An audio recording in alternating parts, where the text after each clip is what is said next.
Shalom, Israel. Yahweh Bashem Yahshua Barakatam. Yahweh Shema Latam Bashem Yahushai.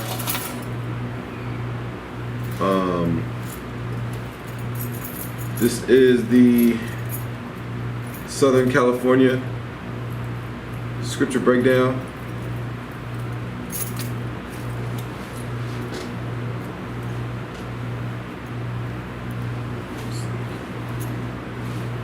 Give me 1 second.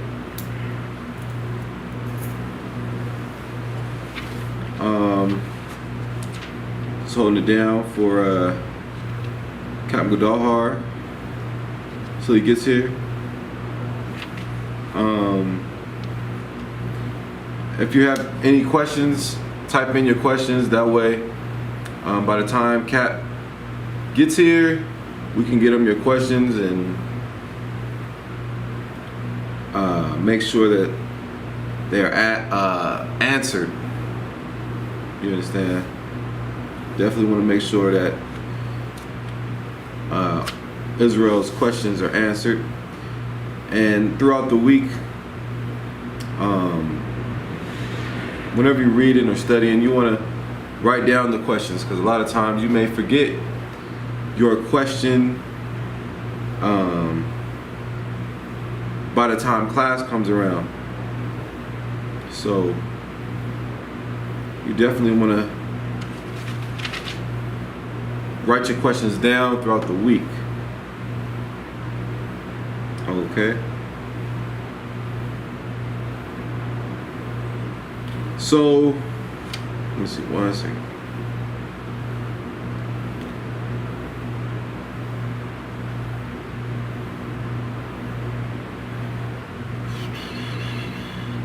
Give me 1 second.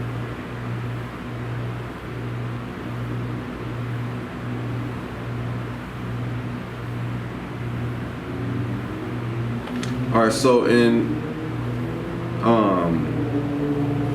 Wisdom of Solomon 1, right? Yesterday I was talking about oh, just like it, 1 second.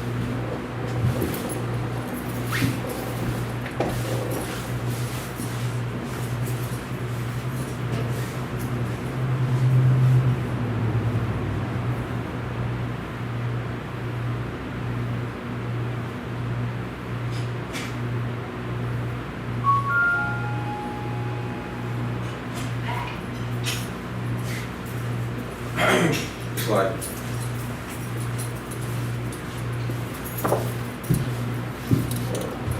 just talking about trusting in the Most High.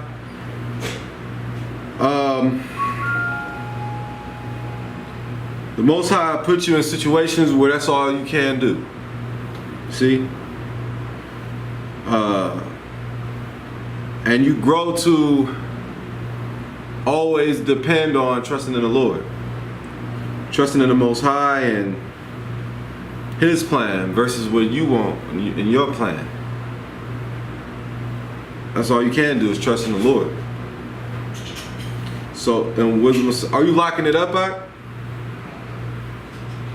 In Wisdom of Solomon 1 and 2, it says that, "For he will be found of them that tempt him not, and showeth himself unto such as do not distrust him."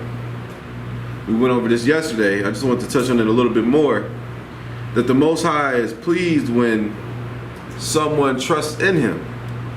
When a brother or a sister trusts in the Lord, that's when the Most High takes pleasure in that. Because the Most High is like, listen, I don't have the reputation to not be trusted. I have the reputation to be trusted. I don't have an unreliable reputation. I have a reliable reputation. The Most High has a reliable reputation. The Most High is reliable. You understand? The Most High is trustworthy. You see? That's what the Most High is. But Christianity, because you've been a Christian all your life, and you were a sinner, every time you called on God and you didn't get help, things got worse, it was because the Lord was not with you. The Lord wasn't with you while you were celebrating Christmas. He wasn't with you. You understand? He just wasn't. See, look, this is what the Bible says right here, right? In Psalm 9 and 10. Psalms chapter 9 verse 10. Watch this.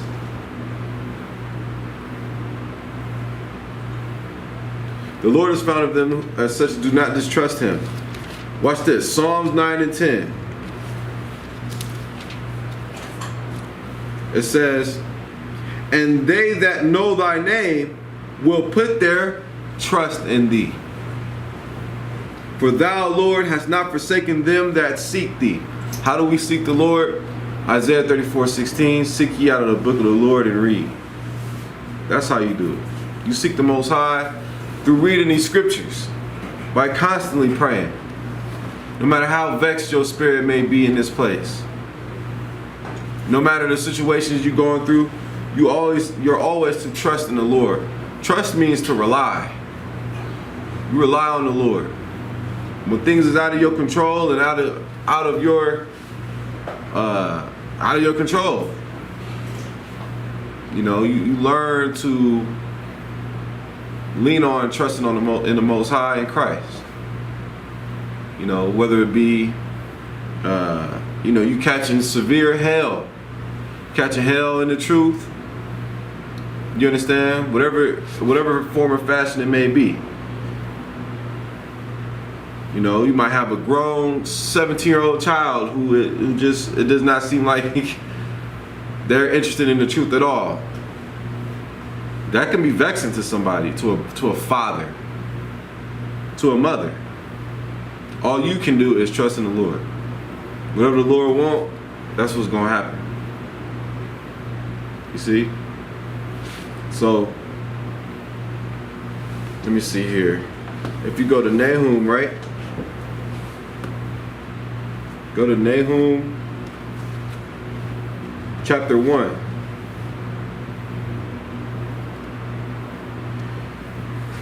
Nahum chapter 1.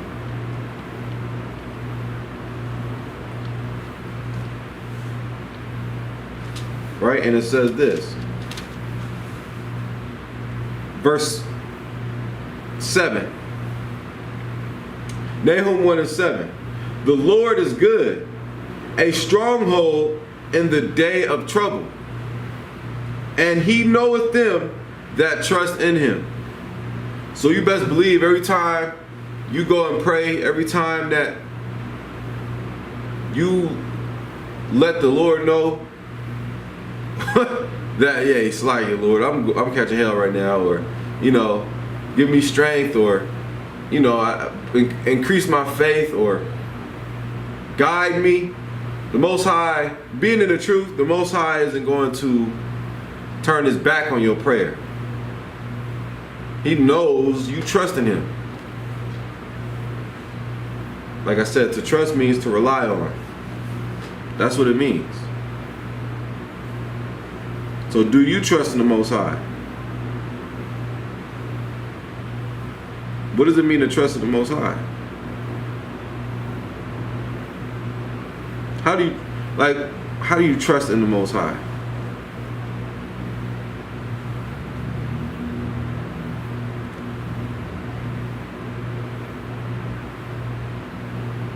Go ahead. Follow the law, statutes, and commandments. You follow the law, statutes, and commandments. That's true. That shows that you fear the Lord. That's true. But how do you know you trust in the Lord? It's like asking a parent for like a gift, and like you have that reassurance that the parent is going to get you whatever you want. That's true. So basically, you know you trust in the Lord by your actions. Right. By your actions. You understand? Just like how you trust when you go to work and you trust that you're going to get that check every bi-week, every 2 weeks. Right. You trusted it, so you show up to work. Because I'm gonna get my check in 2 weeks. I trust in the Lord, or you trust in the Lord, because you keep the law, statutes, and commandments, and He's faithful. He's never lied. He's not a man that he should lie. So it's like you, I don't want to say you hold him to his word, but we're allowed to do that. We're allowed to hold the Most High Christ to his word in the sense of he's not going to go back on his word. Right. If he said he's going to do something, he's going to do it. He said my word will not come back. Get that in Isaiah. Watch this. Watch this really quick. It's Isaiah 55, right? I'll read it really quick. Verse 10. For as I'll start at 11 to get to the point. So shall my word be that goeth forth out of my mouth. It shall not return unto me void, but it shall accomplish that which I please, and it shall prosper in the thing whereto I sent it. The Most High is telling you what? I'm a man of my word. So if I tell you I will help you, believe in that. That's trusting in the Lord. In your mind, you're fully convinced that the Lord will help you, that the Most High will respect your prayer. He'll be with you. You understand? You pray for strength. You pray for balance. You pray for, endurance. Right? We don't pray for the tribulation to go away. You pray for strength to overcome that tribulation, because you're gonna go through tribulation. You're gonna go through things.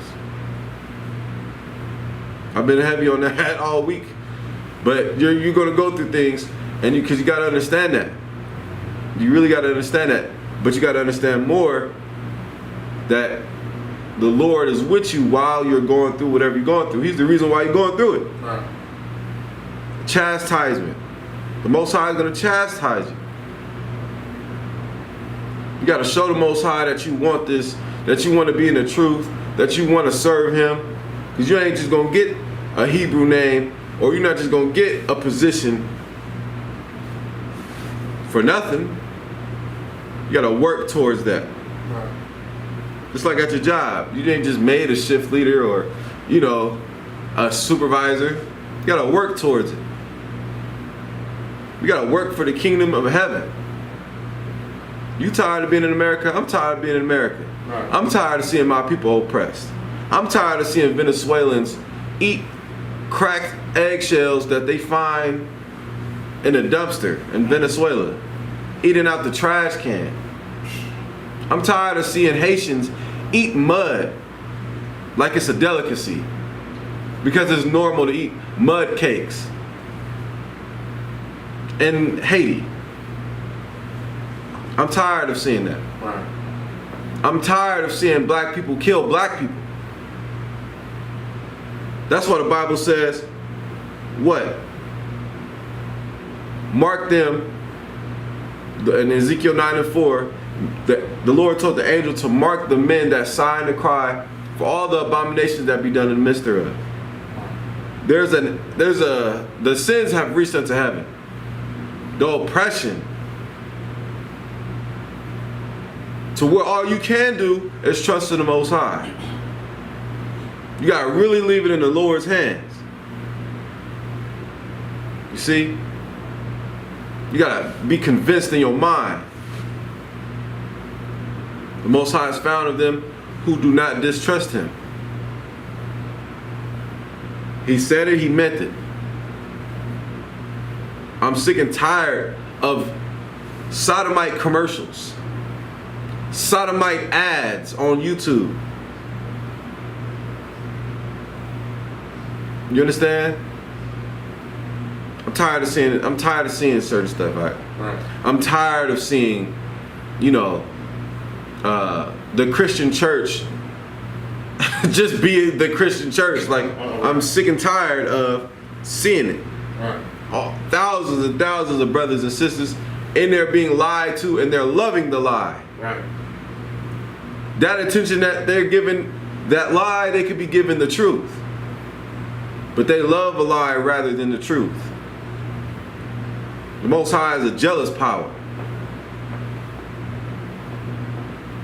You understand?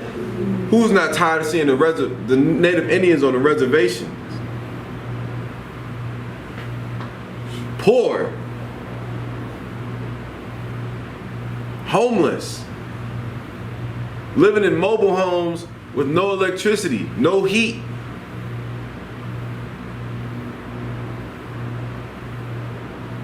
You understand what it is to be without electricity? In the winter?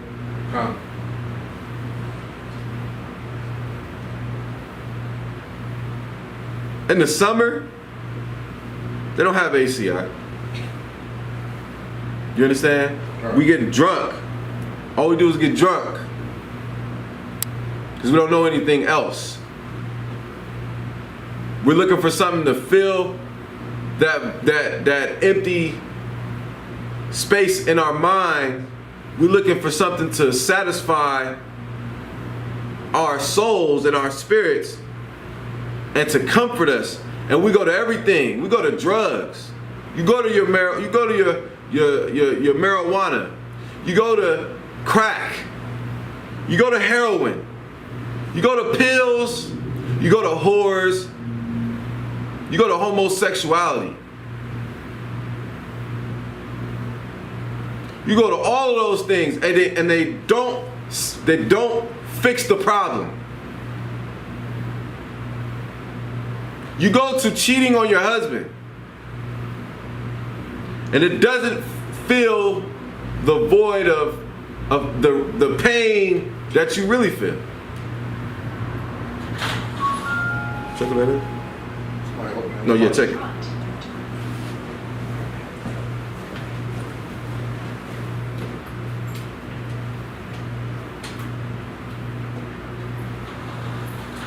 What's up? It doesn't feel the pain, the void of pain. It's temporary. You have to get high. You have to smoke cigarettes to try and cope with what you're going through. But it doesn't fix anything. It doesn't. It makes things worse. The solutions to your problems is not in a backwood. The solutions to your problems is not at the bottom of the bottle. You understand? It's not at the bottom of that tin can, or that's 211. It's not. It's not at the end of a needle. Heroin. It's in this Bible. Here it is. The Bible has been in your face all your life. You just have never had anyone to teach you the truth of the Bible, to where we can give you real life solutions to heal you, to heal your mind, to give you hope, because you have no hope here. What hope do you have?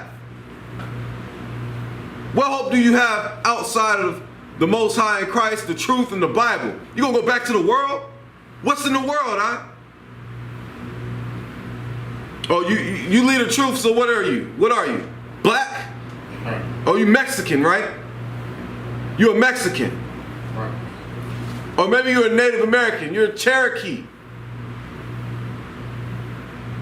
That's not the solution. The solution is diving into this book, our records. Right. Verse for verse, the truth. Who Christ died for. That'll save your life. Knowing who Christ died for. Knowing who Judah is will change your life. Knowing who Benjamin is will change your life. knowing who the Issacharites are will change your life.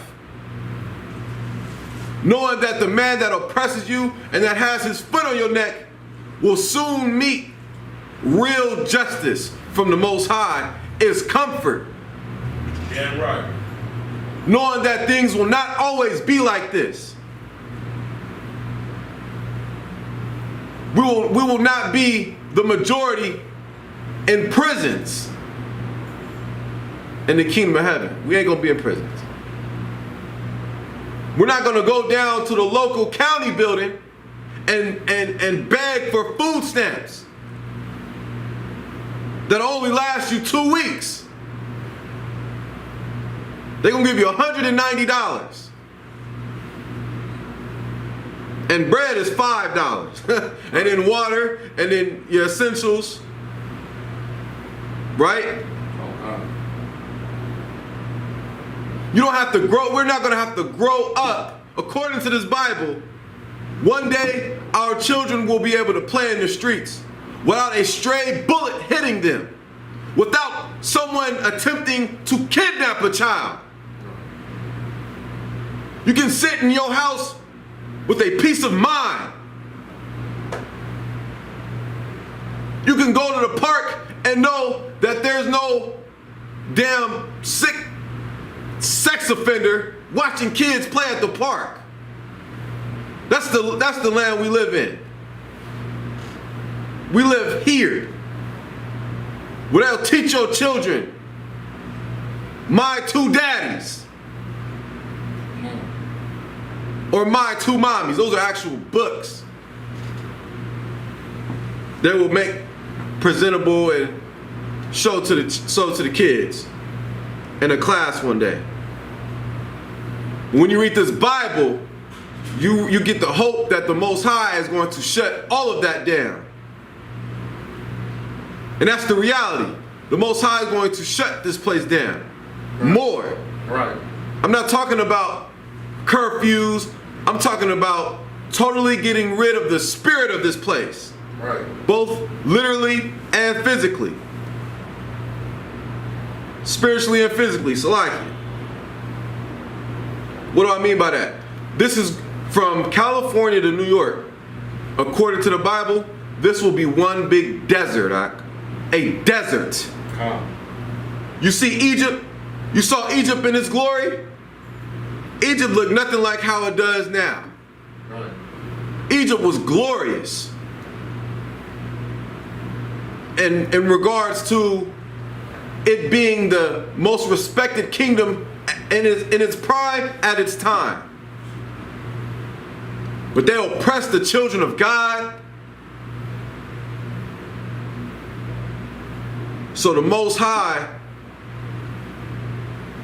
brought change. And that's what the Bible teaches. Change. It teaches you to change. And if you want change, you have to change. That's what the Bible teaches. The Bible teaches hope. You understand? Because outside of this Bible, you don't have hope in the Quran. What is the Quran telling you? To go on a suicide mission in hopes of having 72 virgins? That's garbage. What is Buddha telling you? To light yourself on fire? As a form of protest? That's what monks do. What do Christians tell you? Let people just slap you in the face?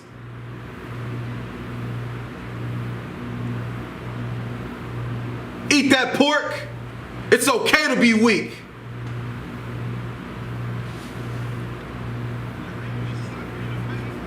That's what you hope in? There's no hope in that. And that's why we say Barakatah Yahweh Al-Shai for the truth. Because we were nothing but a valley of dry bones. A part of the valley of dry bones. And we still prophesy to bring those bones together by prophesying with this Bible. You understand? Because these ain't my words, these are the words of God. And it says he knows them that trust in him. So trust in him. Trust in him. You can't trust in the Most High and Joe Biden. You can't trust in the Most High and prop whatever. Right. There's no hope in that. The real hope is changing your life, learning how to not be wicked, learning how to be righteous, loving your brother, loving your sister, and then you will see change. Imagine if brothers and sisters, one day brothers and sisters are not going to hate each other. Right? But the Quran don't teach you that. The Enuma Elish does not teach you that. The Egyptian Book of the Dead does not teach you that. This is the book of life. Right. Get John 6 and 63 really quick. Come. Right?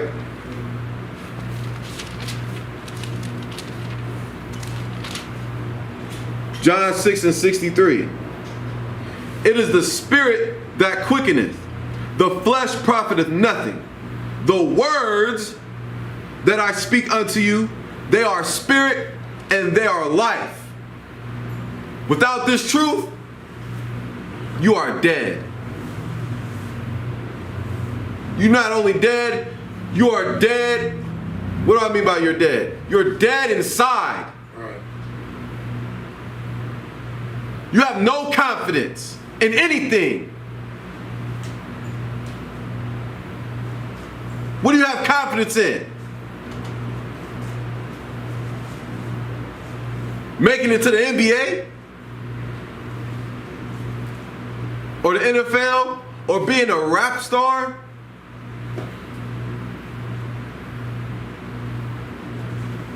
You're dead inside.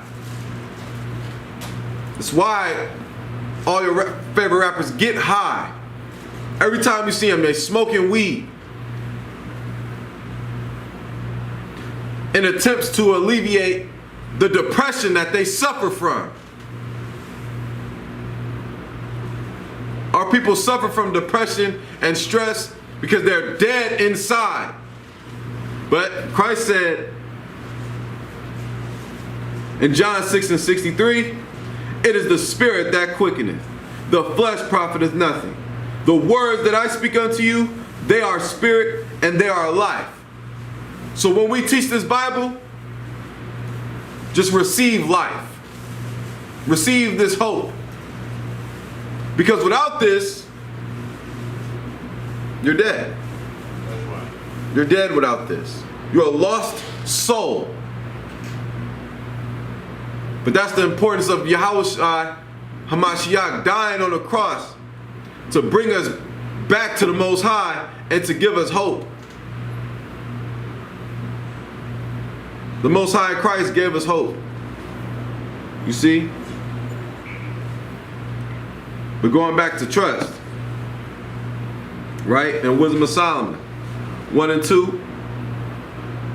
For he will be found of them that tempt him not, and he showeth himself unto such as do not distrust him. Now let's go to the Ecclesiasticus chapter 2 verse 8.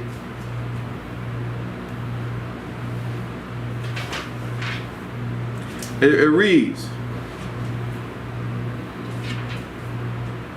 ye that fear the Lord, believe him, and your reward shall not fail. Ye that fear the Lord, hope for good, and for everlasting joy and mercy.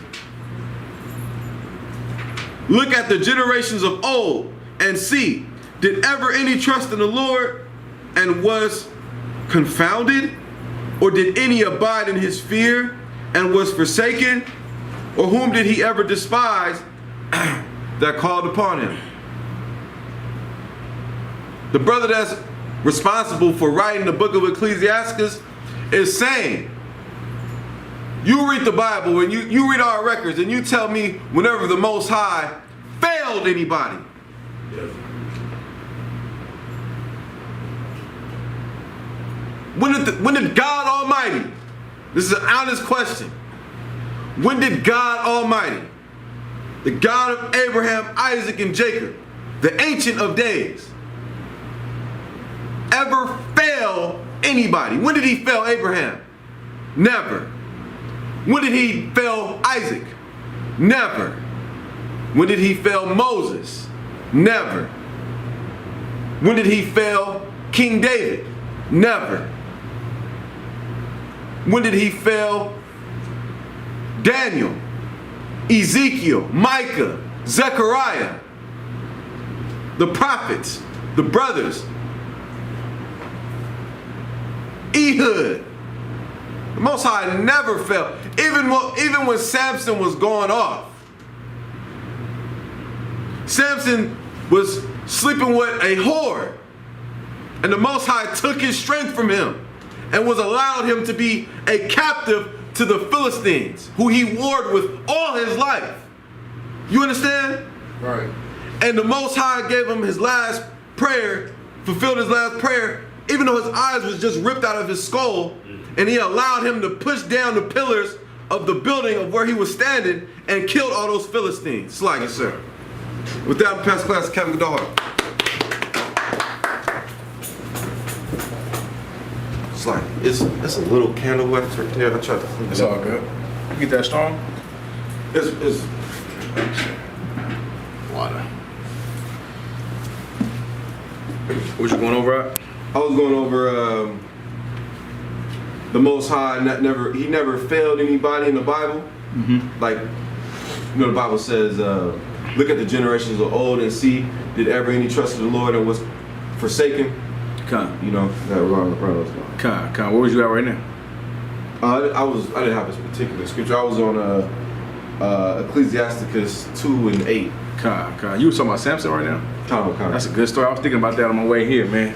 Let's get that story right quick. Okay. Story of Samson with the. Let's get to the part with him and Delilah. Going into a little bit of interracial marriage. Just a little bit of that before we get into. We're gonna go over it today. We're gonna go over Jacob and Esau's blessing. You know what I'm saying? The birthright breakdown. Who got the birthright? We'll go over a little bit of interracial marriage. We'll go over little scriptures on women. You know what I'm saying? I know I heard about the vaccines, right? Okay. Y'all clear on that, right? All right. Oh, swear. Let's go. You want First, give me Deuteronomy 7 and 3. Okay. 7 and 3. The book of Deuteronomy, chapter 7, verse 3. Wait. We're gonna go into interracial marriage. Let's start with Genesis, right? Go to Genesis. That's a single barrel? Come. Yeah? Come. God, okay. You sure it don't taste like gentleman's jack? Go ahead, Agam, you got it. This is Genesis chapter 6, verse Oh yeah, keep it out the freezer though. Okay, come. verse 1. Mm-hmm. And it came to pass, when men began to multiply on the face of the earth, and daughters were born unto them, that the sons of God saw the daughters of men, that they were fair. Right, the sons of God seen the daughters of men and seen that they was fair, right? So basically the sons of God are who? Who are the sons of God, Justin? Go ahead. The Israelites. Yeah, the so-called the Hebrews, right? Yeah. In these days, remember, they were called Hebrews. They wasn't called Israelites yet, right? Okay. Remember, when did Israelites come apart? Like when they come about, I should say. Go ahead. During the time of Jacob. Right, during the time of Jacob, when Jacob had his sons, that's when Israel became an actual nation. Oh. You know what I mean? Before we Hebrews, right? Oh. And Adam was we were called Adamites as well in the Bible, right? Go ahead. Verse 2, that the sons of God saw the daughters of men, that they were fair. That they were what? Fair. So they looked upon these heathen women and heathen women and be like, oh, they look good, right? It was fine to them. They wanted to sleep with them, right? It's something that we call today what? What do we call that? When you want to sleep with someone outside your nation. Go ahead. Interracial dating. Yeah, but it's something that it's in the black culture what we call. They made a movie about it. Go ahead. Jungle Fever? Jungle Fever, right? They call it Jungle Fever, right? Now the funny thing about Jungle Fever is that they're acknowledging that it's a what? What are they acknowledging in that Phrase? phrase? Yeah. Go ahead. But that she's an animal? No, not that she's an animal. Go ahead.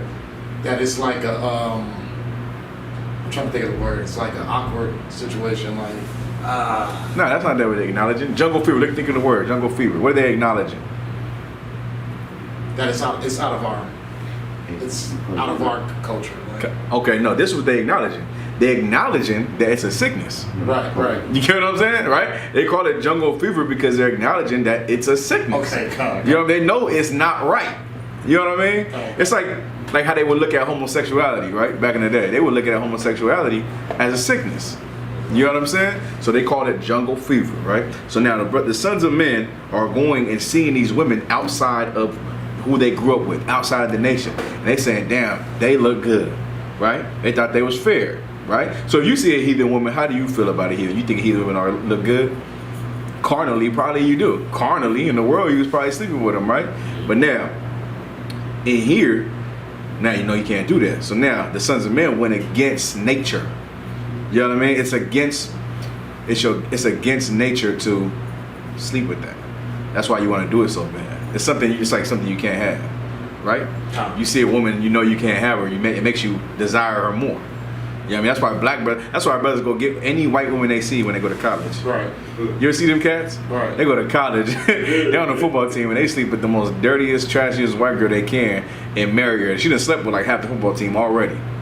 You know what I mean? Yeah. Then they go be with her. Go ahead, keep going. Come. That the sons of God saw the daughters of men, that they were fair, and they took them wives, all of which they chose. Come on now. So now they took them wives. They took them on and took them wives, all of which they chose. They chose these women to be their wives. Now let's get past that, right? Take me a little more down. God wasn't pleased and shit. Verse 3. And the Lord said, my spirit shall not always strive with man. Right, he said my spirit shouldn't always strive with man. Go ahead. For that he is also flesh. Go ahead. Yet his days shall be 120 years.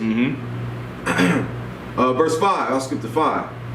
And God saw that the wickedness of man was great in the earth. Go ahead. And that every imagination of the thoughts of his heart was only evil continually. You understand that, right? So now, let's skip a little more. Let's go to where we are right now? Verse 5, Genesis 6 and 5. Do I need a little more? No, that was it, sir. Okay. So now, let's go to...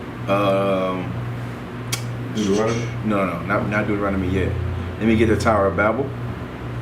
Get the Tower of Babel first, and then Tower of Babel was after the flood, right? Come. Let me get the flood first. Justin. So like I said, did you want me to hold the Delilah for you? Yeah, I'm about to go there in a second. Okay.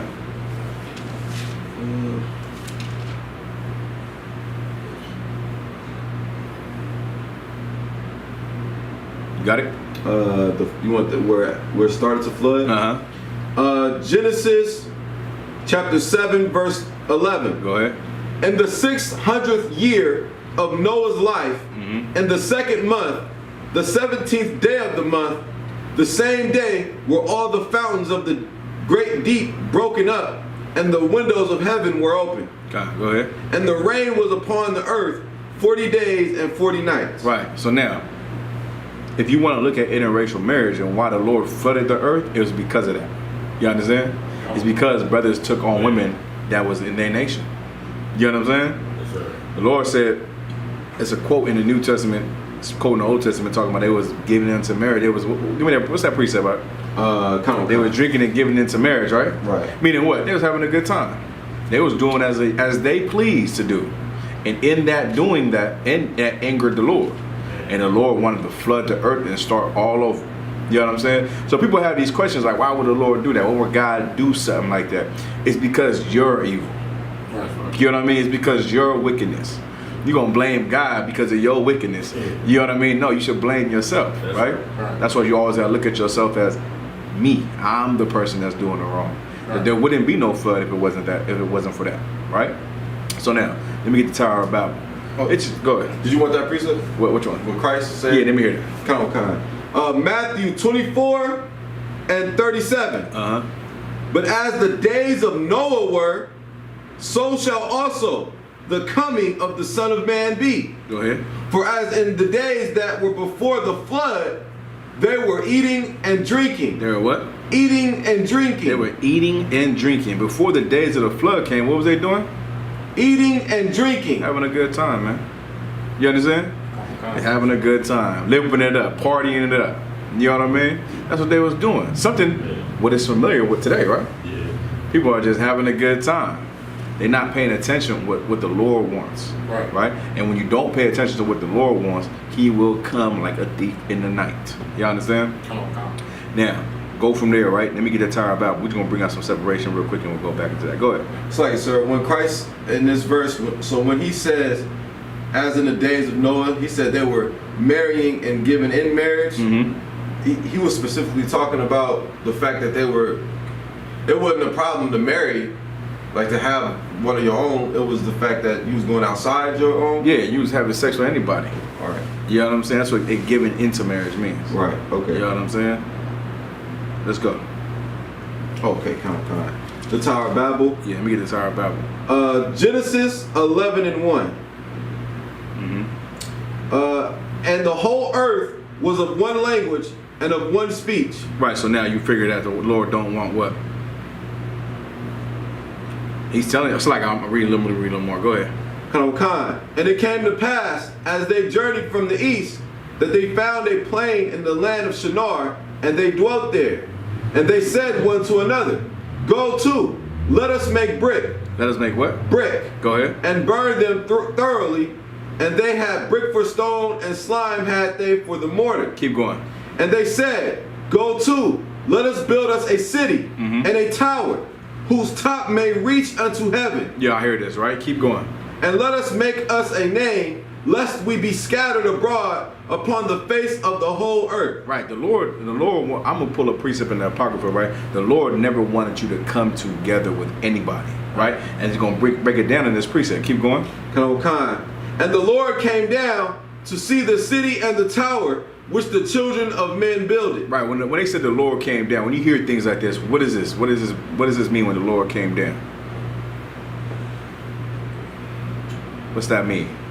Did God actually come down? No, he sent the angel. Huh? He sent the angel. He sent the angel, right? That's every time think that in your head.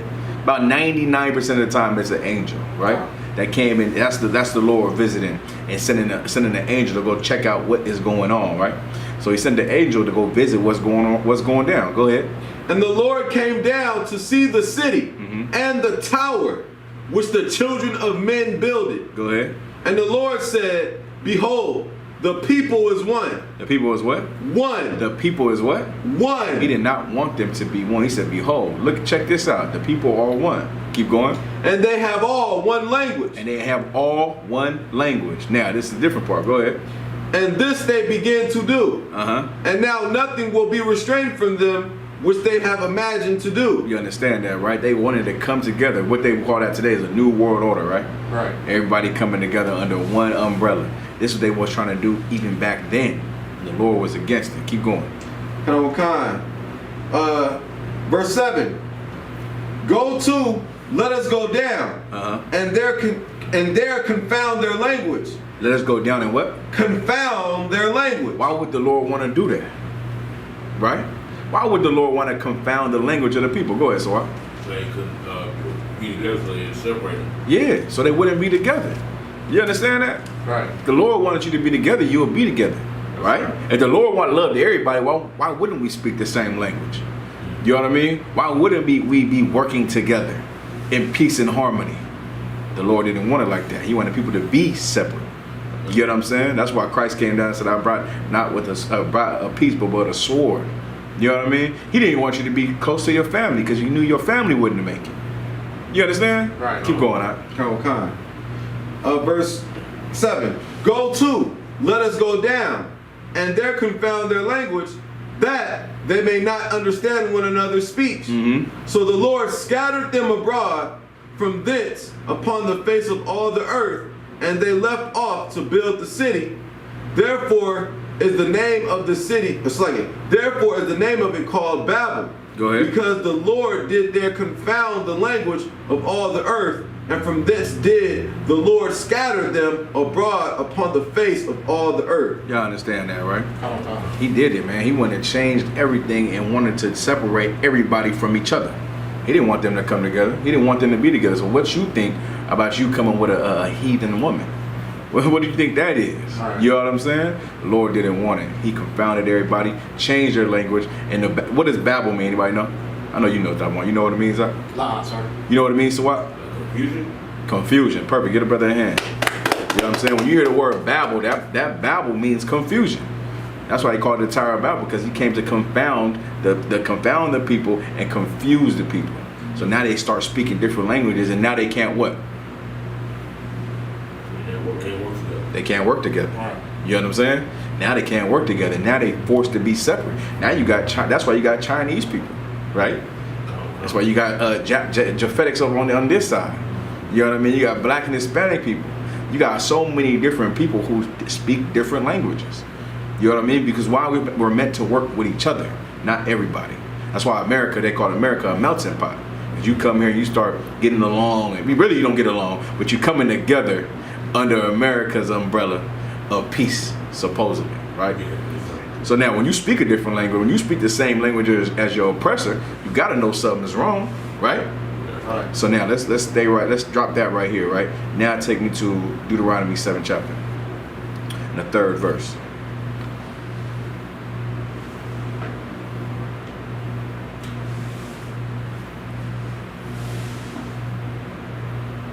So like it was chapter 12?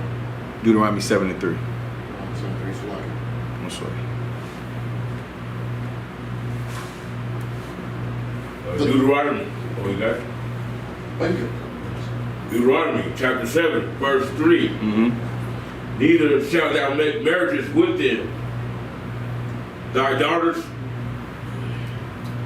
thou shalt not give unto his sons, Uh-huh. nor his daughters shalt thou take unto thy sons. Verse 4. Y'all hear that, right? Okay. Read it again, huh? Deuteronomy chapter 7, verse 3. Uh-huh. Neither shalt thou make marriages with them. You shouldn't make marriages with who? With them. Go ahead. Thy daughter thou shalt not give unto his sons. You understand that, right? Thy daughter, you should not give unto thy sons. Keep going. Nor his daughter shalt thou take unto thy son. Nor his daughter should I take unto thy son. This is a law.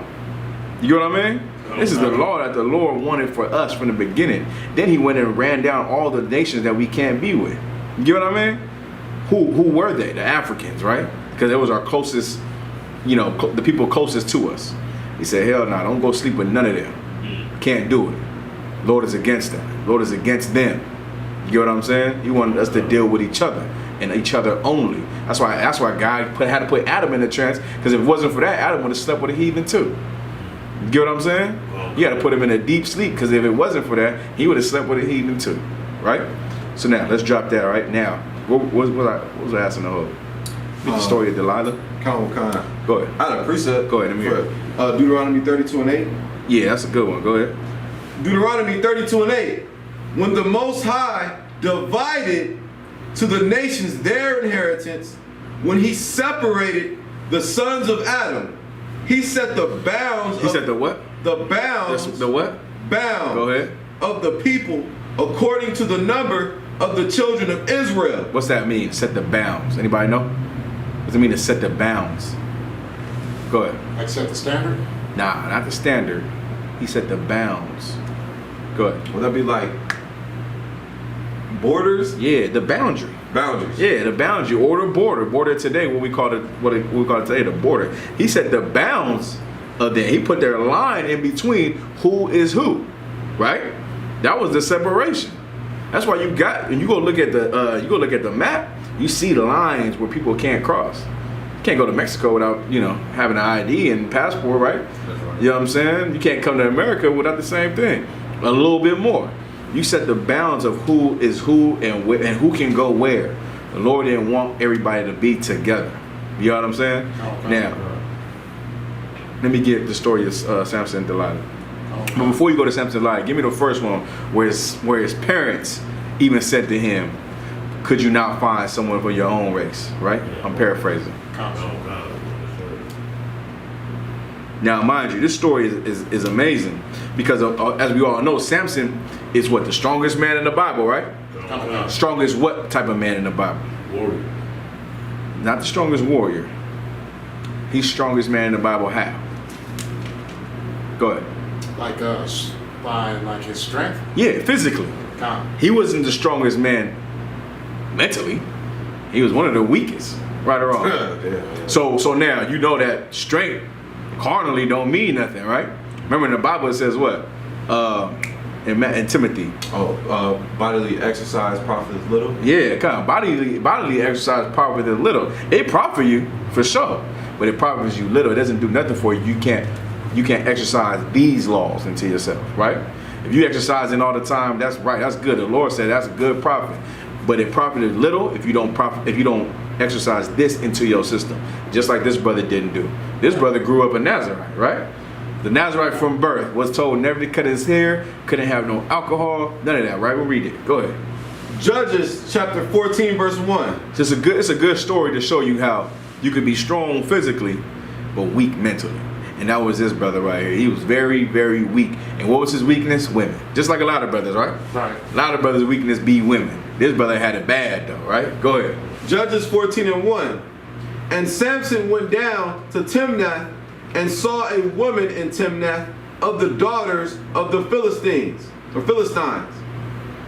And he came up and told his father and his mother and said, I have seen a woman in Timnath of the daughters of the Philistines. Now, therefore, get her for me to wife. Right, the daughter of the Philistines. That's the woman he wanted. He seen all these sisters over here that he grew up with, and he like, nah, she bad though. That little Hamite right there, she bad. That's the one I want. Now I remember when I was younger and I used to read this, I used to be like, damn, he wanted that Hamite. I mean, Hamites is pretty horrible. Right? You know what I mean? And I'm thinking about the ones in that you see in Africa with no breast. I mean, with the no bra. You know what I mean? The breast hanging to the knee and holding a baby. And I think about those. But I grew up, I said, okay, this might have been a Hamite he's seen. It could have been like a little bad Hamite, whatever, if you think they bad, right? So I give him the benefit of the doubt. Maybe he's seen a fair Hamite that he wanted, right? In my mind, I always go with the ugliest Hamite with the bone and everything, right? That's what I think. Go ahead. Then his father and his mother said unto him, Which is heavy. The father and the mother said, go ahead. Is there never a woman among the daughters of thy brethren? Say it again. Is there never a woman among the daughters of thy brethren? Come on, man. This is so hardcore. You know what I'm saying? It ain't Christian. You know what I'm saying? It ain't coming together with everybody. It's so black and white. Why can't you find someone from thy brethren? Yeah. From your people?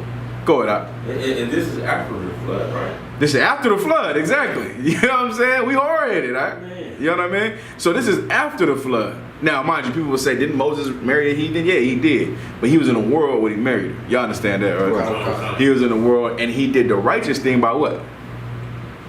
Stay with her. Staying with her. You get what I mean? Because you cannot leave that woman. Okay. Y'all understand that, right? See who it is. All right. He could. All right, keep going. So now the father tells him, and the mother tells him, hey, there's someone you can find. You know what I mean? That's of your own, right? Now let's skip the whole story, right? He's a warrior. He whooped ass and all that. Let's skip to Delilah. This not even Delilah. Y'all know that, right? Right. I think he found like 2 women before he got to Delilah. Right. So let's get to Delilah. The book of Judges, chapter 16, verse 4. Right, and this is the book of Judges, one of the best books in the Bible. Go ahead. And it came to pass afterward that he loved a woman in the valley of Serach, whose name was Delilah. And the lords of the Philistines came up unto her and said unto her, entice him. Wait. Before you go there, is that the beginning of the story? That's the beginning. Okay, no sweat. So now, mind you, when you were Israelite, black man, Hispanic man, Native Indian man, all women gonna love you. Y'all understand that, right? Okay. Women from your women, heathen women, they all want a brother. Y'all understand that? Y'all get it, right? That's just the facts. They all want you.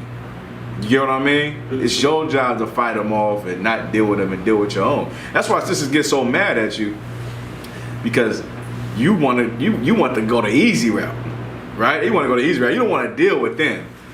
You don't want to deal with them. They too much. They hard. They loud. Whatever the hell brothers be saying that they scared of. Actually, they don't want to deal with that. You know what I mean? Because a white woman or whatever woman, they'll do whatever you want.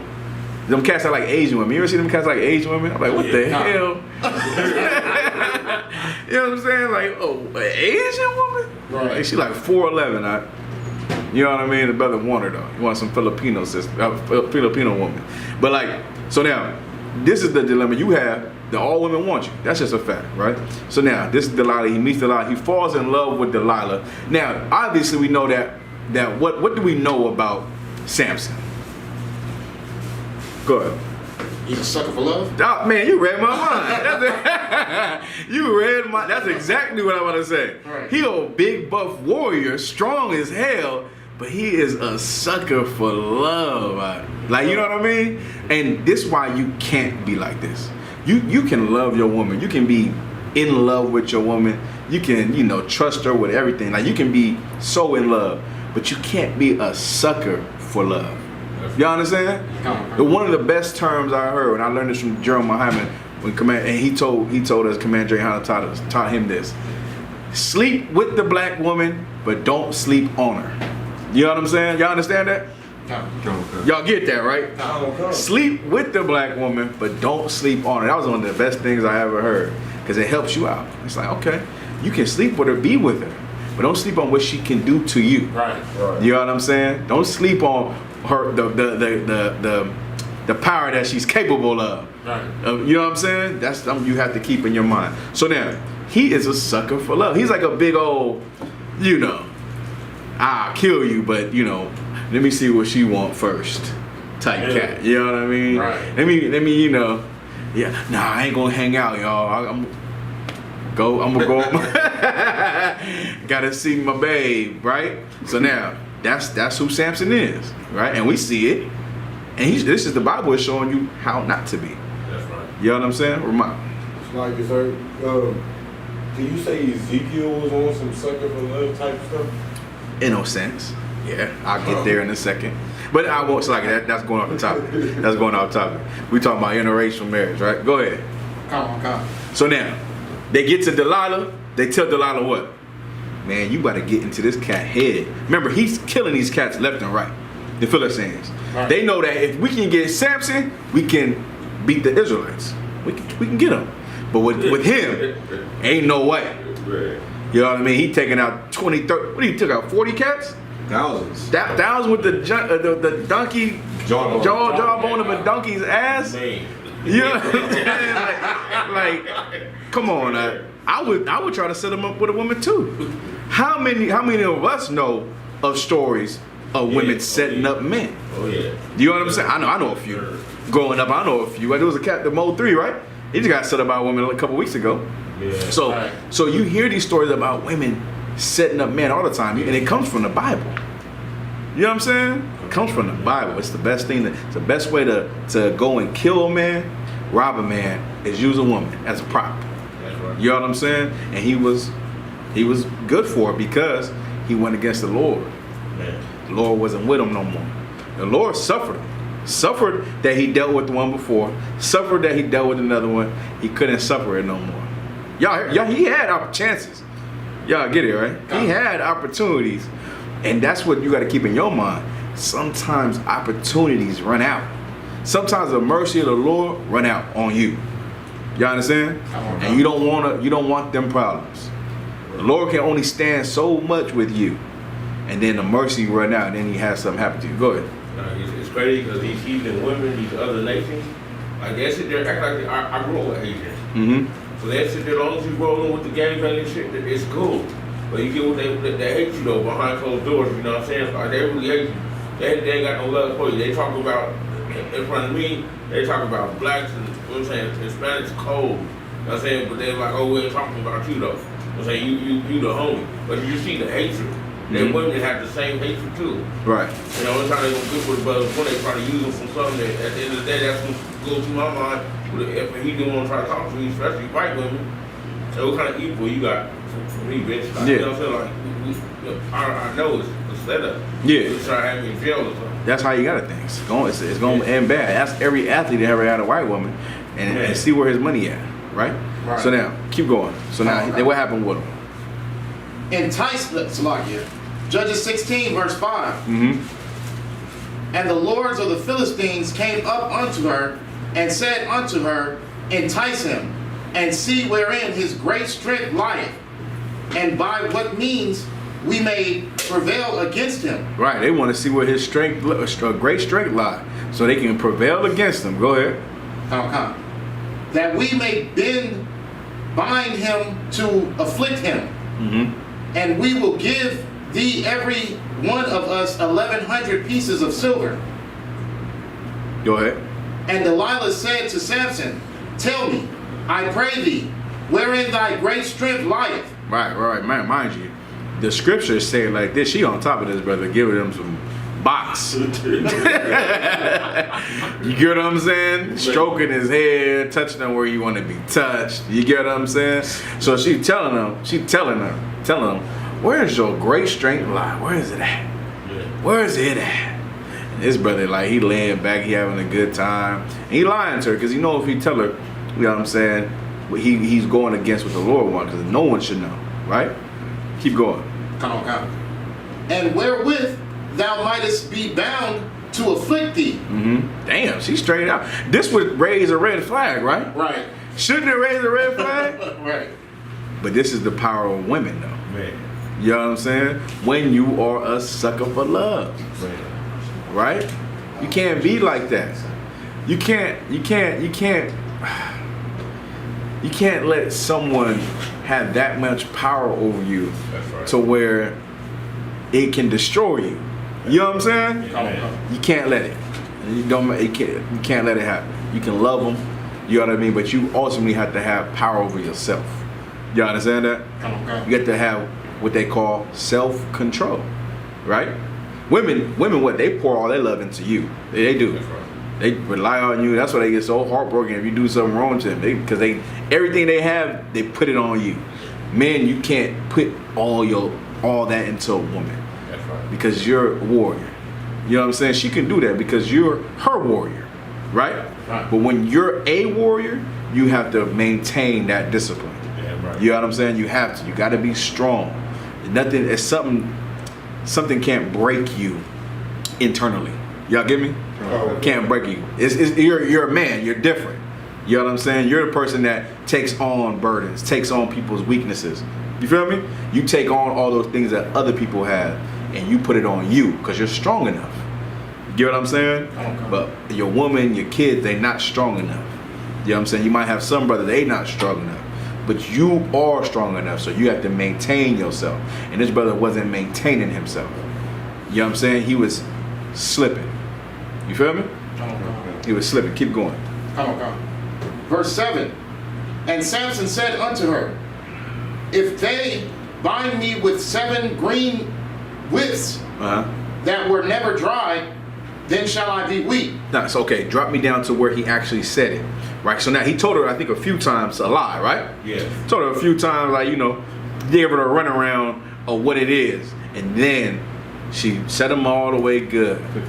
You know what I'm saying? Set him all the way good to the point where he just gave it to her. Read that part. The book of Judges, chapter 16, verse 15. Mm-hmm. And she said unto him, how canst thou say, I love thee, when thine heart is not with me? Right. You know what I'm saying? How can you say you love me when your heart is not with me? Keep going.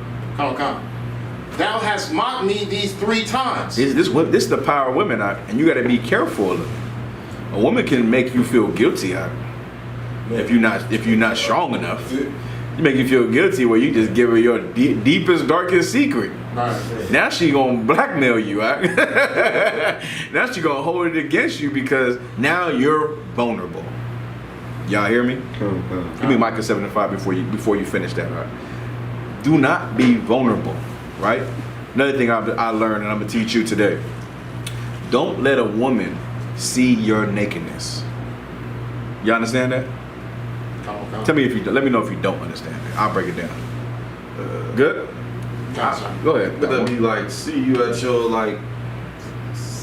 like vulnerable. Yeah. Like okay. Don't let her see you in your shame. You know what I'm saying? It's something that you cannot show her, because once you do that, it's like a little bit of your manhood is gone. You get what I mean? You can't let it happen. Don't let her see you so vulnerable to that point of shame. When she's seen your shame, she's seen your weakness. She's seen what makes you weak. Don't let it happen. You know what I mean? Don't tell her things that she don't need to hear it. You know what I mean? Don't ever bring it up. You be dead to it. Give me Micah 7:5. Micah 7:5. Trust ye not in a friend. Trust ye not in a friend. Go ahead. Put ye not confidence in a guide. Put what? Not confidence in a guide. Go ahead. Keep the doors of thy mouth. Keep the doors of thy mouth, your lips. Go ahead. From her that lieth in thy bosom. From her that lieth in thy bosom. You know what I'm saying? You heard the word pillow talking, right? Yeah. Don't pillow talk. Don't pillow talk with your woman. You know what I'm saying? Don't do that. You don't confide your what the hell is going on in your life to her. Your secrets or your friend's secrets. Don't do that. Keep your mouth closed. Go ahead. It be after she get what she want. She know you most vulnerable like this. Can I ask you something? You know what I'm saying? Like, cause she know that you would like. She got you boxed in. Yeah, it's like it. Yeah, shoes way the hell over there. You know what I mean? Phone right here. Then he gonna ask you. But the Lord said, man, keep the doors of your mouth closed. Does it say doors of your mouth? Kind of what kind? The doors of your mouth, your lips sealed, man. You can tell your woman a lot of things, man. There's a lot of things you can tell her, but you can't tell her something that would break you. That she would say, interesting. Interesting. I can't wait. I'm gonna bring this up again. I'm gonna put this in my back pocket. Now, all women ain't like that, but a lot of them are. So you be careful, right? Sleep with them. Don't sleep on them. Right. Now go back. Go back, Justin. Come on. Thou hast mocked me these 3 times, and hast not told me wherein thy great strength lieth. Go ahead. And it came to pass, when she pressed him daily with her words, and urged him, so that his soul was vexed unto death. He was irritated. His soul was vexed unto death. He was like, God damn. Okay, check it out. This is how it happened. This is how it is. Go ahead. Come on. That he told her all his heart, and said unto her, there have not come a razor upon my head. Ooh-wee. Damn. There has not become a razor upon my head. Go ahead. Come on. For I have been a Nazarite unto God from my mother's womb. Come on, man. He would never drank liquor. He wasn't even drunk. He was sober telling her. Right. You know what I'm saying? Like he was drunk off the box. Right. Don't get drunk off the box. That's a quotable. Don't get drunk off that box. And add the oct too. This cat was drunk off the box, man. You feel me? Right. She made him weak that day, and she let his enemies inside. A woman could be giving you her box, all them kisses and love, and making you all these things, and then she can do something so low and so dirty and so. And you know when she done it, we're done right there. And you know they came in there, they tied him up.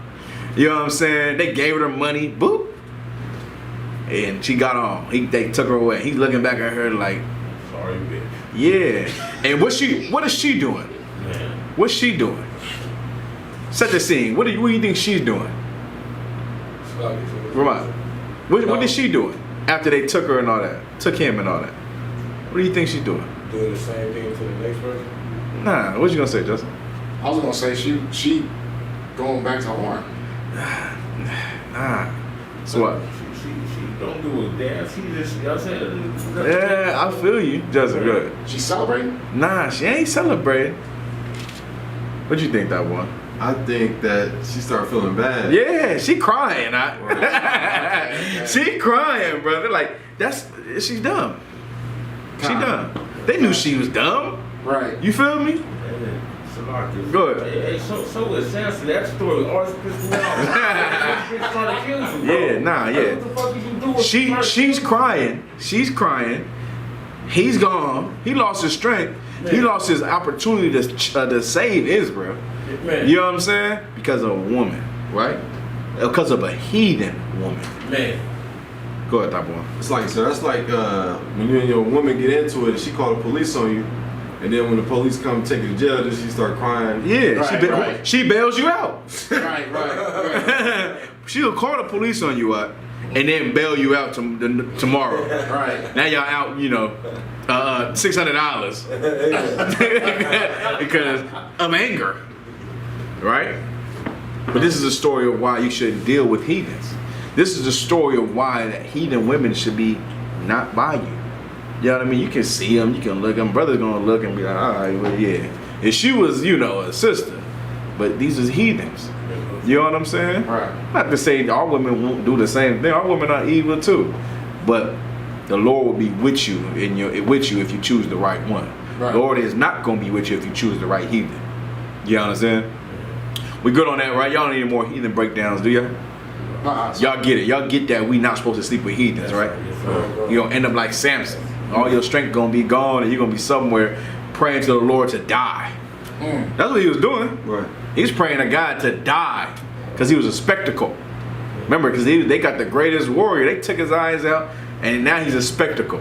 Yeah. You know what I'm saying? And he prayed to the Lord to die, to kill them and die with them. Come on, go ahead. So what? No, I say the way you put the emphasis, man, just on the flood, and that being behind the interracial marriages, man, it never hit my mind like that. Yeah, come I was on. like, man, that's deep. Right. That's deep. That is very serious, man. Yeah, it's very serious. The Yeah. Lord said, don't make peace with them. You know what I'm saying? Don't trust your enemy. All those precepts come to mind when I think about interracial marriage, right? So now, we good on this, right? Any questions on this? Top If I one. could say, is it safe to say that it's not just the having sex with them that you're marrying, you're also marrying their beliefs and their customs? Because they're going to teach you their y'all Come on, children. that's in the Bible. That's in, what's that? Ezra? Nehemiah, right? Nehemiah, he said, you know what I mean?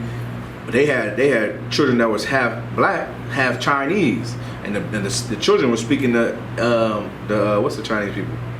Moabite language. You get what I'm saying? He's speaking the Moabite language and learning their culture.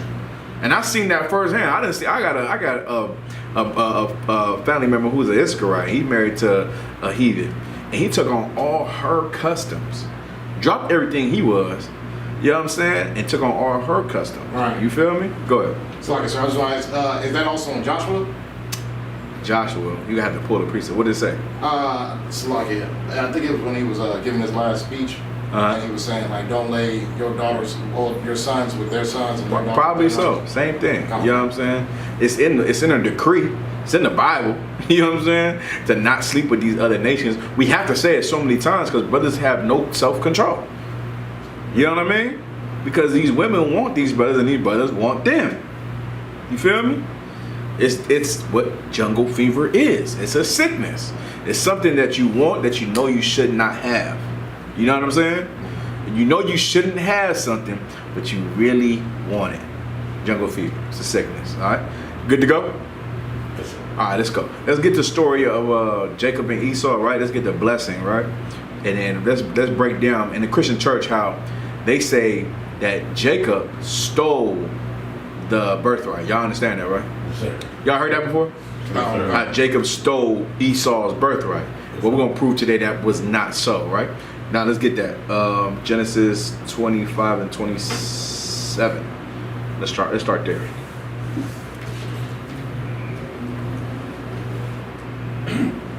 The book of Genesis, chapter 25 and verse 27. And the boys grew. And Esau was a cunning hunter, a man of the field. Mm-hmm. And Jacob was a plain man. Right. Jacob was a plain man. Go ahead. Dwelling in tents. Dwelling in tents. Did we talk about this recently? I was telling some brother how Jacob is plain. That's how I told him that's how I am. I just want to go to barbecues in the club, and that's about it. You know what I'm saying? Like, you want to go hiking? Nah.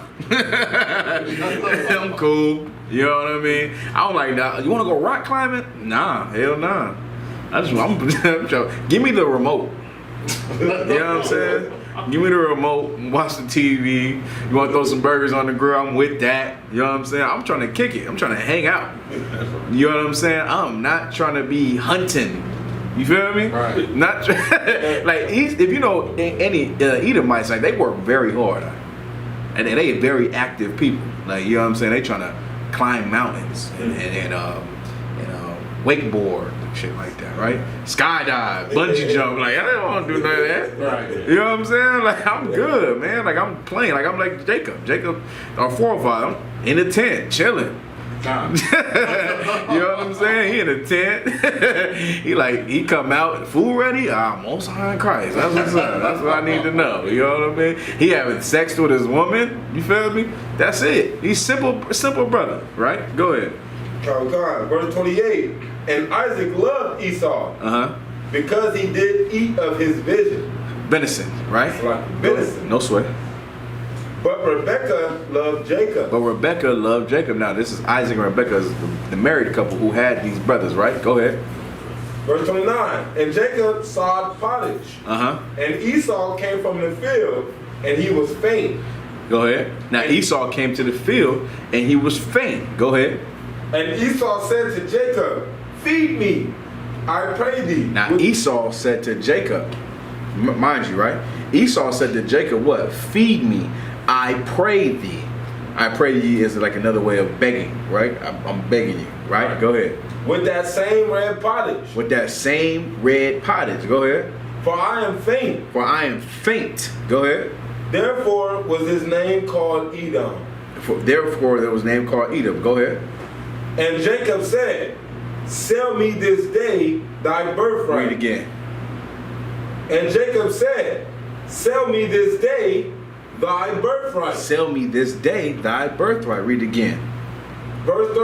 Genesis chapter 27 and verse 31. And Jacob said, sell me this day thy birthright. Man, you hear that, right? Okay. He sold him his birthright.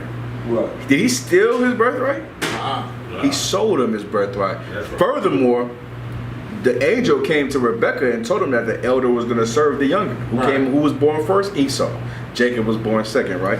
Now, this is the problem. This is the breakdown you want to hear. Esau has a problem, right? He is a person who needs to fulfill his lust, right? He needs to fulfill his lust. That's why he came to him and said, sell me this meat. I'm faint. I'm going to die.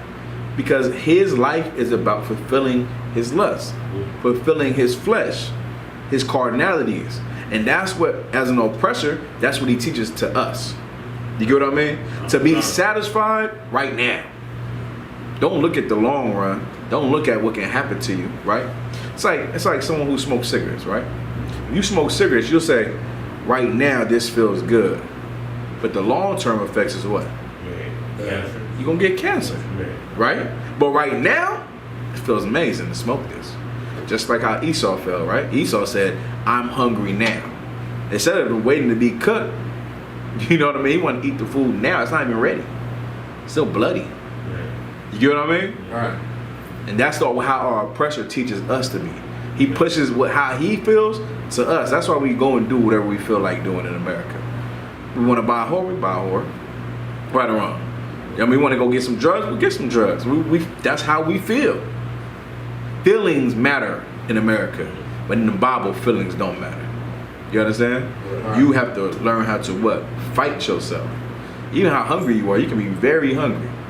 You still won't eat that food if it's bloody. You have to wait. Right. To wait till it's done. Right. You get what I'm saying? You have to wait till it's done.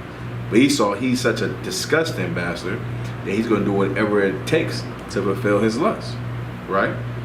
Hold that out. Give me Hebrews 12 and 16.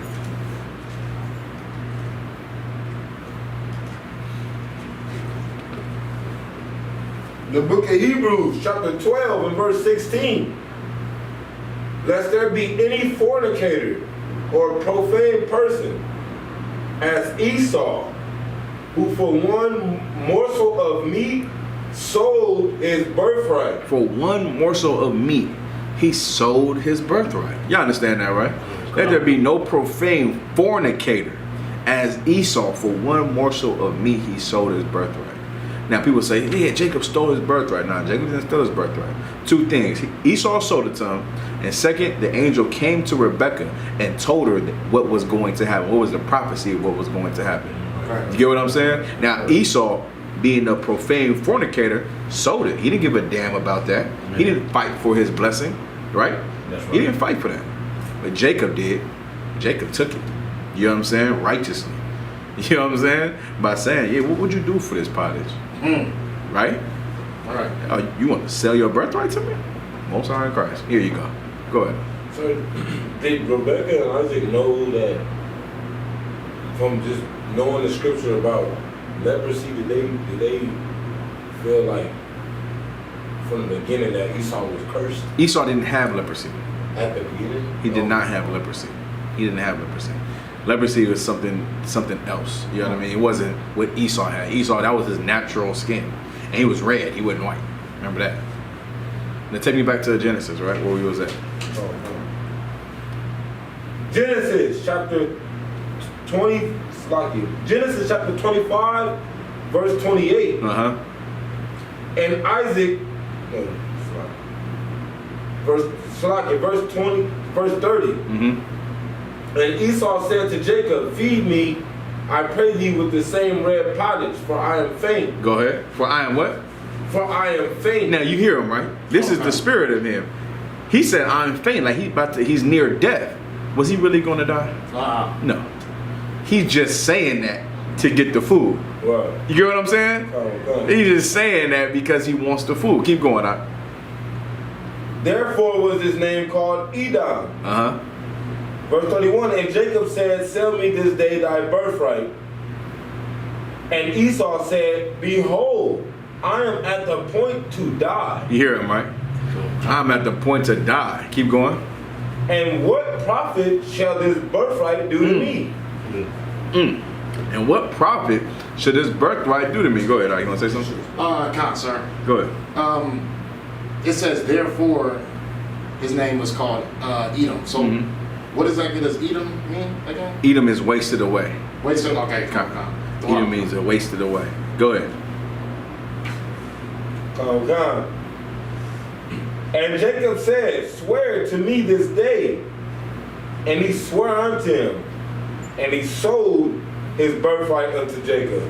He sold his birthright unto Jacob. Any more on that? Verse 34. Let me hear it.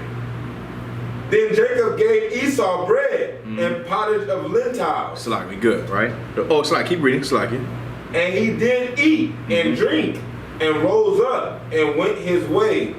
Thus Esau despised his birthright. Come on. Esau what? Despised his birthright. Esau what? Despised his birthright. Come on, man. Y'all understand this, right? Ain't nothing. Go ahead. That's what Salaki. No, go ahead. Nah, I was going to ahead of myself, Salaki. No, what you gonna say? I was going to ask, like, is that where the hatred for Jacob started? Absolutely. That's in the spirit. That's why he hates you. Okay, count. Why does he? What does that come from? What's the hate? What's the hate come from? Go ahead. Is that spirit inside of him? It's the jealousy. Okay, count. It's the jealousy he feels towards you. Okay, count. You get what I'm saying? And that's where it started from there. All right. That's why he despised you. Despise to hate, right? Count. And that's why Esau hates you. Because he knows that what? You are more honorable than him. Right. You have more integrity than him. You understand? Count. Excuse me. You understand that, right? Count. That's who you are. That's why he is the way he is. He's willing to what?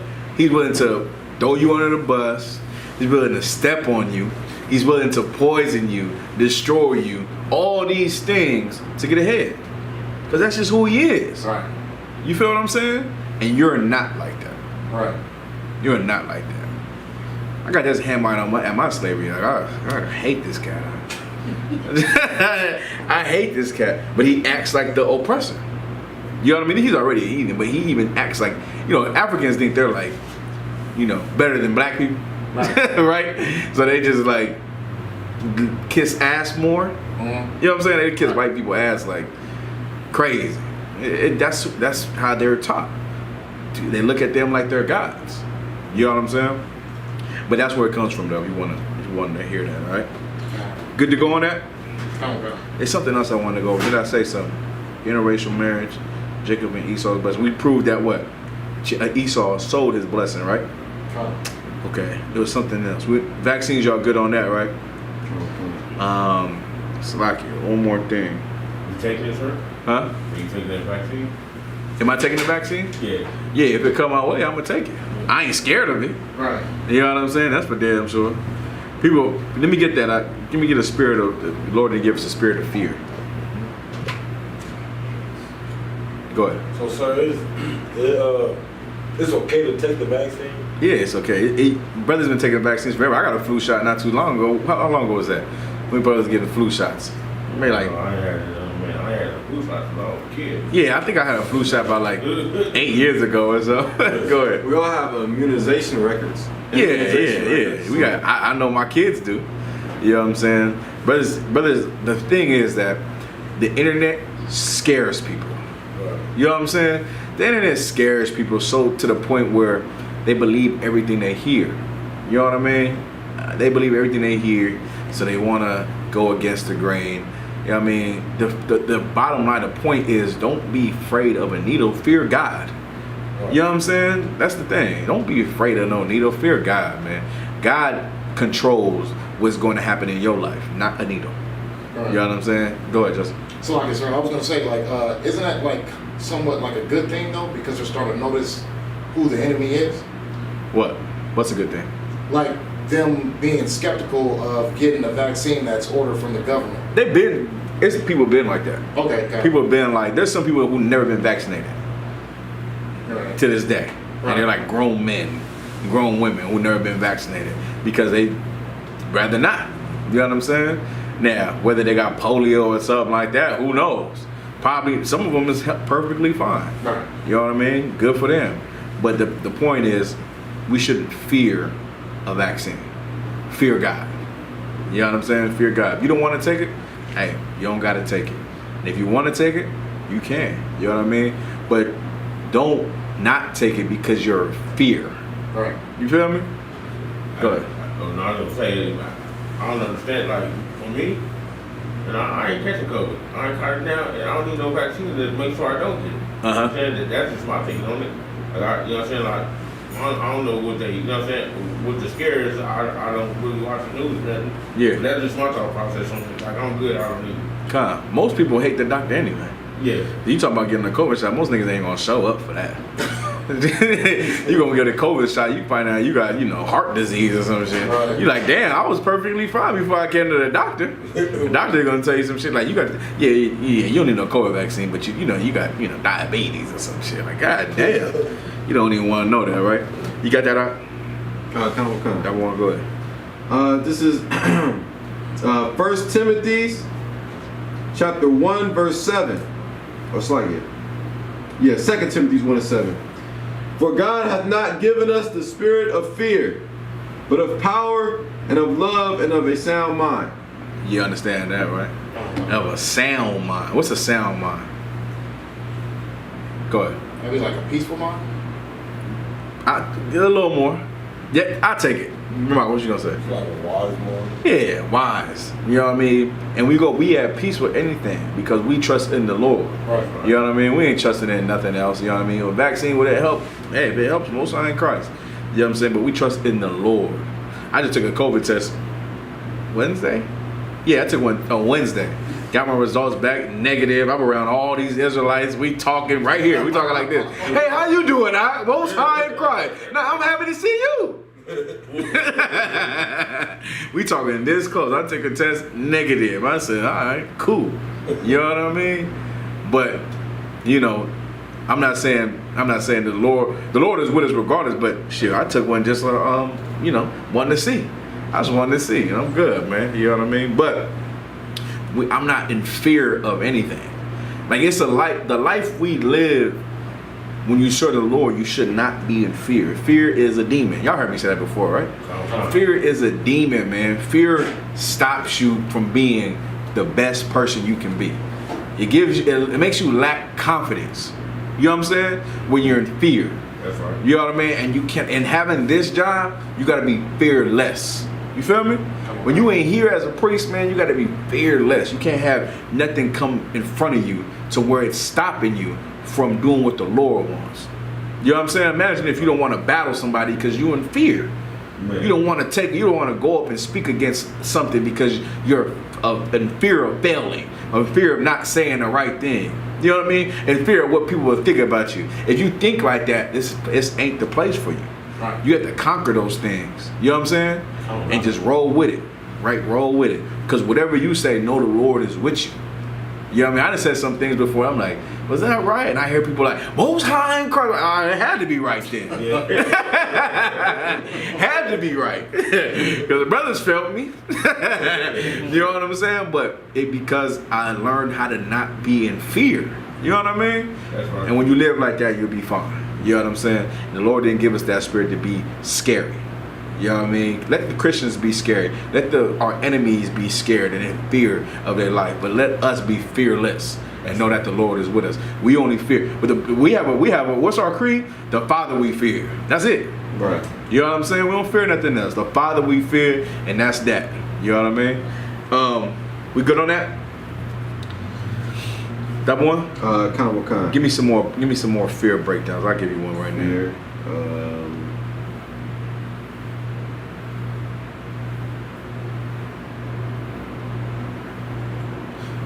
Give me Matthew 28 and 10.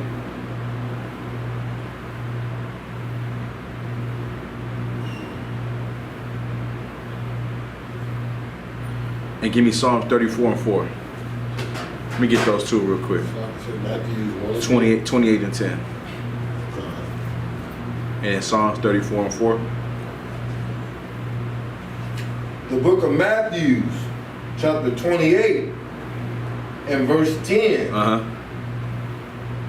Then said Yahushua unto them, Be not afraid. Go tell my brethren that they go into So like 10 and 28. While you getting that, give me Psalm 34 and 4. And then that one, give me Matthew 8 and 25. Matthew 8 and 25. Mm-hmm. Matthew chapter 10 and verse 28. Go ahead. And fear not them which kill the body, Y'all understand that, right? Don't fear them that kill the body. Go ahead. but are not able to kill the soul. But they're not able to kill your soul. Keep going. But rather fear him which is able to destroy both soul and body in hell. Come on, man. What we in fear for? For what? You know what I'm saying? That's why it's so important for us to be so right with the Most High. That's right. You know what I'm saying? That's why it's so right. It's so perfect for us to be, you know what I mean? Perfect, right? If you being a sinner, you should be in fear. That's you right. should be scared. But if you're not sinning, what you got to fear for? Right. And you winning your battles, what you got to fear for? You know the Lord is with you. Ain't nothing to fear. Go ahead. I was gonna say what you said, took it out of my mouth. How First John to say, perfect love casteth out fear. Come on, perfect. You know what I mean? Perfect if precept. if you're doing what you're supposed to do, you ain't got nothing to worry about. It ain't nothing to fear. You get what I'm saying? And that's something you have to put into yourself. You know what I mean? I'm not gonna just speak it. I'm gonna live it, right? I'm gonna live it and I'm gonna be there. I'm gonna act like it because I know the Lord with me and whatever I do, because I do what He says. Now, if I don't do what He said, I can't talk like this. I gotta watch my mouth. Yeah. But I can't be up here either, though, right? So you gotta make sure you're doing the right thing all the time, so you don't have to be living in fear. You know what I mean? Nothing scares me. You know what I'm saying? Nothing scares me, but I do fear the Lord. That's for damn sure. Right. Let me get Psalm 34 and 4. The book of Psalms chapter 34 verse 4. I sought the Lord and he heard me. I sought the Lord and he heard me. Go ahead. And delivered me from all my fears. Come on, man. And he delivered me from what? From all my fears. From what? All my fears. Because what did he do? I sought the Lord. I look for the Lord. I'm seeking the Lord. And when I seek the Lord, he delivered me from all my fears. You know what I'm saying? You want to be scared of the vaccine? Okay. Don't be. Don't be scared of nothing in your life. Right. Don't be scared of losing someone. Don't be scared of losing everything. Don't be scared of being broke. Don't be scared of being homeless. Don't be scared of none of those things. You know what I'm saying? But the number one thing you should be scared of is not serving God. Because now your life is at the balance. You know what I'm saying? Now your life is in limbo. Get what I mean? Any more on that? Sir. It's on verse 5. Give me read verse 5. Come on. Verse 5. They looked unto him and were lightened, and their faces were not ashamed. Mm-hmm. Say it again. They looked unto him and were lightened, and their faces were not ashamed. Come on. They looked onto him and what? Were lightened. And were lightened. Go ahead. And their faces were not ashamed. Keep going. This poor man cried, and the Lord heard him and saved him out of all his troubles. Come on, man. Keep going. The angel of the Lord encampeth round about them that fear him. Come on. You understand that? The angel of the Lord encompass all of us that fear him. They around you. It says encampeth, right? Come. I mean, encampeth meaning they're around us. That's right. You get what I'm saying? And they're protecting us. You can't see them, but in the fourth dimension, they're here. You get what I mean? They're here and protecting you. They're right here in front of the school, in back of the school. You get what I mean? Come. They're with you all the time. You understand? Come. What you need to fear for. And it let you know what? How you should be when you're by yourself. Knowing that angels is with you. Right? Right. Make the right decision. Give me Matthew 8 and 25. Okay. It's Matthew 8 and 25. Mm-hmm. And his disciples came to him and awoke him, saying, Lord, save us. Mm-hmm. We perish. And he said unto them, Why are ye fearful, O ye of little faith? Why are you fearful, O ye of little faith? Go ahead. Then he arose. All the way to the end of 27. And Then he arose and rebuked the winds and the sea, and there was a great calm. But the men marveled, saying, What manner of man is this, that even the winds and the sea obey him? Come on, man. Keep going. And when he was come to the other side, that was 27. That's it? What manner of man is this, that even the winds and the sea obey him? You get what I'm saying? That's the power that we can get on December 21st. Y'all heard about that? Y'all know what I'm talking about, huh? No, I'm joking, but they talking about the angels about to come down December 21st and give you superpowers and shit like that. That was a joke. Damn, I wish y'all knew. That'd have been real funny. Like it. Mm-hmm. You know what I'm saying? But there's no reason to fear. That's the point. Y'all get me? The focus is this. Channel yourself and think about constantly doing the right thing. Think about impressing the Lord all the time. Right. You know what I'm saying? Right. If you try to impress the Lord all the time, man, you'll be fine. Because you're doing what the Lord wants you to do and some. You're doing the right thing and some. You get what I'm saying? And that's what our life should be built about, built on, right? Our life should be built on, I need to be here to save this place. Now, my life means nothing. But while I'm here, I'm going to impress the Lord and do what he told me to do. Right? Well, we don't remember what Paul said. I don't frustrate the grace of Christ. You know what I mean? I don't frustrate the grace, meaning my grace is over because now I know exactly who I serve. You know what I'm saying? People in the world, their grace is still there. It's still there because they don't know what they serve. And the Lord is having mercy on them and dealing with their grace. But now we know what we serve. There's no frustrating the grace. We don't live our lives no more. We live our life with how Christ wanted us to live our life. You know what I'm saying? So when we living like that, man, ain't nothing that should come in between that. No fear, no nothing. You want to say something, Ramon? You solid? I'll go pull a scripture. Go ahead. You go pull the precept. Just a few scriptures. Mm-hmm. Proverbs 1:7. Let me hear it. Proverbs 1:7. The fear of the Lord is the beginning of knowledge, but fools despise wisdom and instruction. Perfect precept, man. The what? Read it again. The fear of the Lord is the beginning of knowledge. The fear of the Lord is the beginning of knowledge. That's how you begin. It didn't say learn these precepts and you'll get knowledge, right?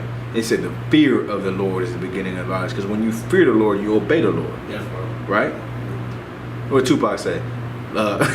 Fear is greater than love. Remember that song? He said, "Fear." Y'all know y'all not Pac fans. Y'all are not Pac fans, man. He said, I'm doing a damn Tupac quote. That's crazy. Fear is greater than love. That's what he said.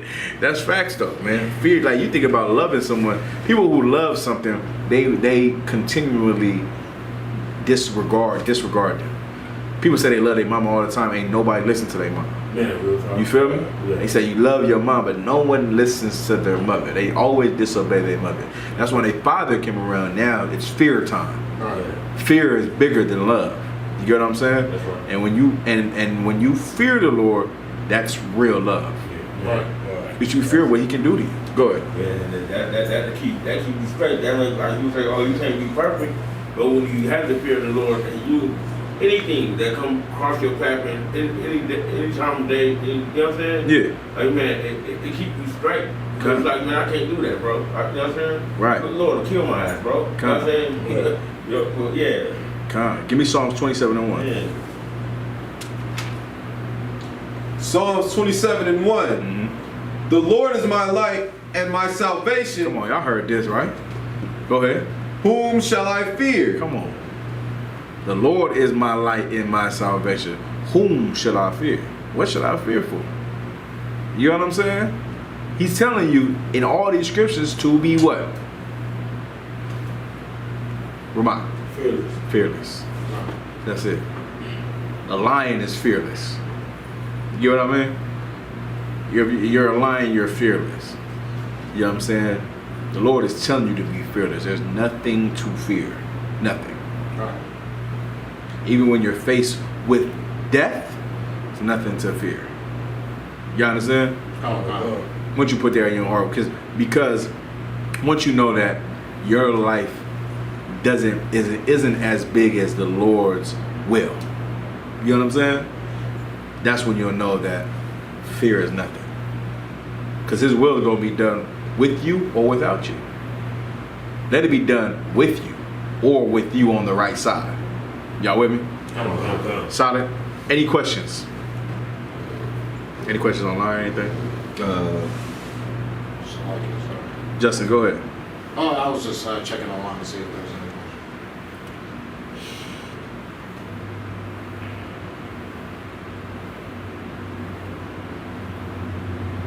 Sir. Y'all good to go? Okay. Ramon. I had a question, sir, on Proverbs 29:3. Proverbs 29:3, go ahead. It says, "Whoso loveth wisdom rejoiceth his father, but he that keepeth company with harlots spendeth his substance." I want to know what you mean by spending your substance. Spending your substance, right? It's like, look up the word substance for me. It has to be something to do with energy, I believe. I could be wrong. I ain't heard substance broken down in a long time, but just imagine you dealing with you gonna spend your time dealing with brothers with wisdom or spending your time with hoes. That's what it says, right? Yeah. You spending your money, you spending your time, you spilling your seed with these whores. Right. You know what I'm saying? And then being around brothers with wisdom. Read it again. The scripture. Mm-hmm. Proverbs chapter 29:3. Whoso loveth wisdom rejoiceth his father. Whoso loveth wisdom rejoiceth his father. If you love wisdom, you rejoice your father. You know what I'm saying? Because you love this. You love the scriptures. You love being right. You love making right decisions. Wisdom is the ability to understand right and wrong. You know what I mean? That is wisdom. Keep going.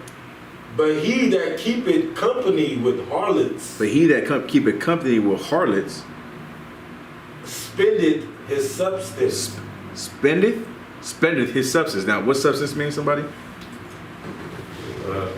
Substance out of the Merriam-Webster Dictionary. A, essential nature, essence.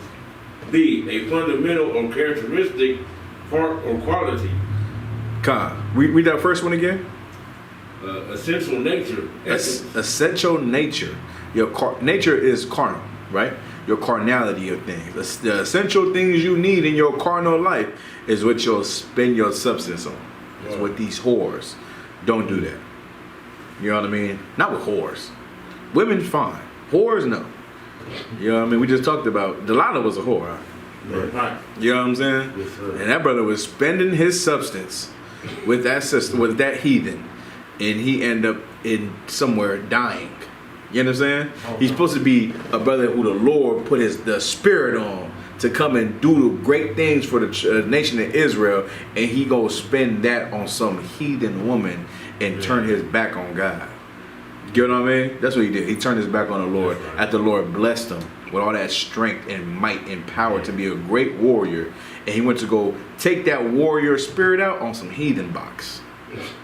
You feel what I mean? Right. That's what he did. And that's why the Lord destroyed him. Because it's good to be physically strong, but it's better to be spiritually strong. You understand? You can go be in the gym. That's great. The Lord wants you to be. He said it profits you little, but it do profit though. Don't get it twisted. But he wants you to be spiritually strong as well as physically strong, right? Now, we good to go? All right, let me get these last 3 precepts real quick. Let me get pride. Pride is sinful. Let me get Proverbs 6 and 16 real quick. 6 and 16. Okay. The book of Proverbs, chapter 6 and verse 16. Mm-hmm. These 6 things doeth the Lord hate. Yet, 7 are an abomination unto him. Right, this is 16 the Lord hates, right? Go ahead.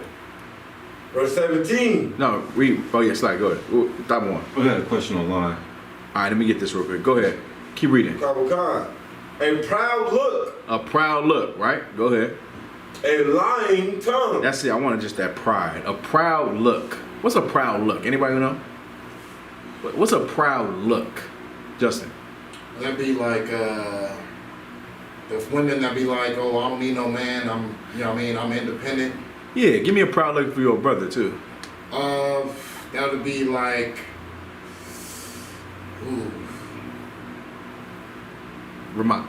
it's like, I want to say like, a proud look to your brother, like, you outrank him, you feel like you better than him, you don't do no wrong. Okay, I'll take that, but I do this. A more common one. More common one is someone who thinks they know everything. okay. You know what I'm saying? Don't be that brother. That is a horrible person to be. To think that you know everything. Don't be like that. That's proud. That's proud. I heard this before. I done heard that, man. You ain't telling me nothing new. Then they try to start teaching you. But did you know? You know what I mean? Don't be like that. The Lord hates that. And that's why when you teach, you hate it. You like, shut your mouth, right? You could drop that out. Let me hear the question. Let me hear the question real quick. Sorry. Before you get the question, let me get Isaiah 64 and 6. I'll take the question after these 2 precepts. Isaiah 64 and 6.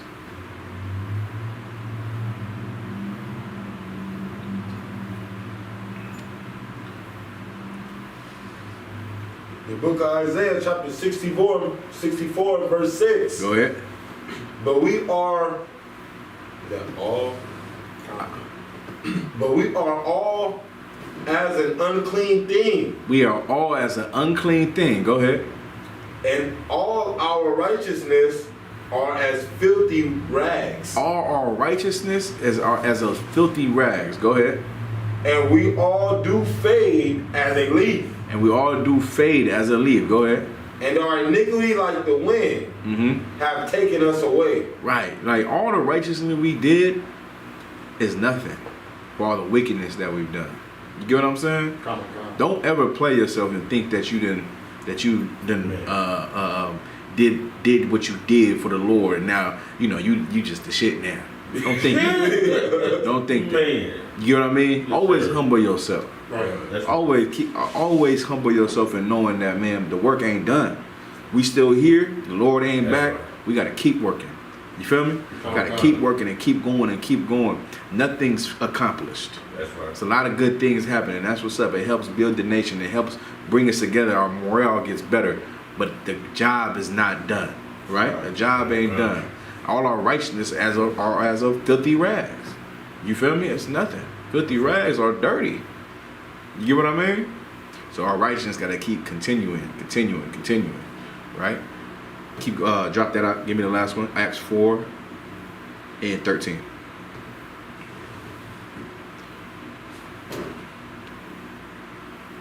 The book of Acts, chapter 4, verse 13. Mm-hmm. Now when they saw the boldness of Peter and John, and perceived that they were unlearned and ignorant men, they marveled. Say it again. Read it again.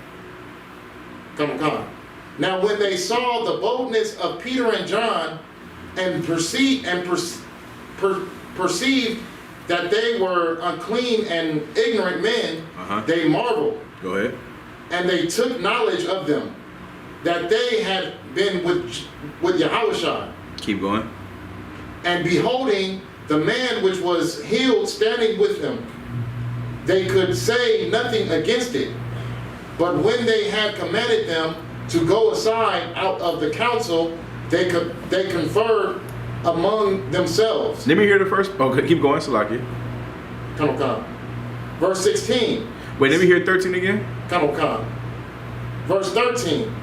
Now when they saw the boldness of Peter and John, and perceived that they were unlearned and ignorant men, they marveled, and they took knowledge of them. Go ahead.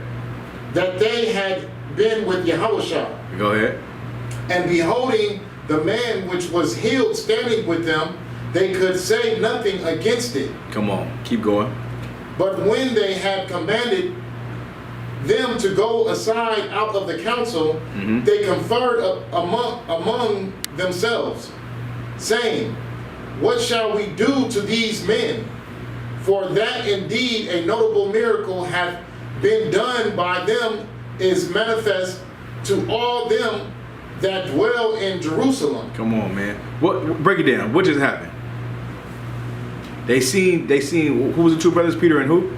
Peter and John. Peter and John. They seen Peter and John, two disciples of Christ, right? And they were standing in boldness, right? What happened? Somebody break it down. Read again from the top. Come. Verse 13. Now when they saw the boldness of Peter and John, and perceived that they were unlearned and ignorant men. That's how they look at you. Yeah, man. You know what I'm saying? They perceived that they were unlearned and ignorant men. You get what I mean? Yeah. They was prideful and thinking that these cats, you know why they looked at them? Because they look like me and you. How do me and you act? We serve the Most High, and guess what? I drink and I talk to women and have a good time, and I listen to ignorant music. You get what I mean? But most of all, I serve the Most High. And they looking at me like he can't be a servant of God. When I serve God more than you ever have. You know what I mean? And that's how they looking at these disciples. Like, how the hell are these men of God? And then they say, well, they gotta be because they done killed this man. You feel me? And they have to let that pride go. I'll take that question now. Right? Hi, sir. The question was, my rib, who I'm with for 20 years, now had a previous relation with a heathen, a Moabite. Let me see about, and they had a daughter. How do I deal with that if she doesn't understand? Oh, okay. So the cat is with the woman for 20 years, and they had a daughter before him. Right. See, he been with this woman 20 years. Right. And they had so he been with this woman 20 years, and in the previous relationship, she had a daughter with a heathen, right? Right. So I guess the child is a heathen. Basically, but the child is grown. I imagine. Yeah. I wouldn't sweat it. You know what I'm saying? You a brother, you know what I'm saying? Now, you deal with her and knowing that she's a Chinese girl, you just deal with her as you need. I mean, she's grown. You don't really have to deal with her, do you? And now, let's say if you do deal with her, say if she lives with you or something like that, you just treat her, you know, like how you been treating her, but you just can't bring her to the congregation. You can't bring her to no Passover or nothing like that. And you let your rib know if you want to come to class, you come to class, your rib can come to class, but the daughter cannot come to class. You know what I'm saying? So that's how I would treat it. If she sounds like she's grown, you know what I'm saying? So I wouldn't even sweat it. You know what I mean? Ramak, you want to say something? So he was saying, that's not his. It's not his daughter. All right, good to go? So any other questions? All right, with that, finish it up, man. Before we roll, man, let me get this brother up here, man. Come on, Justin.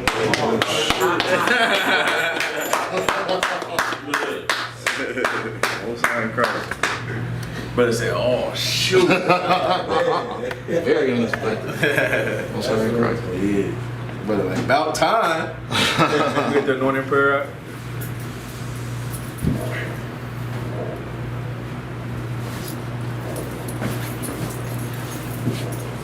I'm gonna just say it by myself, all right? Okay.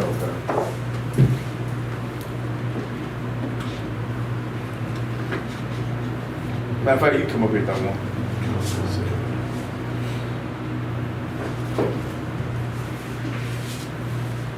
And congratulations, you know what I'm saying? Wow, sir. Becoming a trooper today. You know what I mean? Get your Hebrew name. Get the anointing prayer and I finish, wrap it up.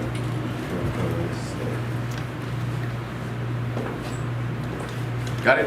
Let's see.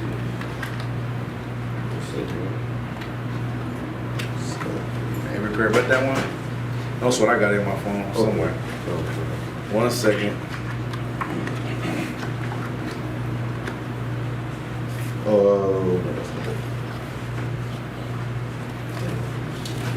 That's what I got.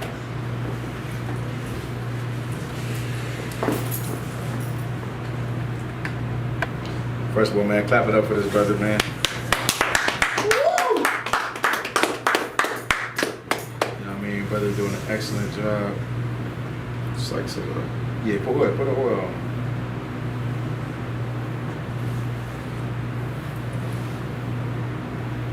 You want to ask him, sir? It's like, Huh? What? Go ahead. you sure? Yeah, throw that oil on there. Yeah.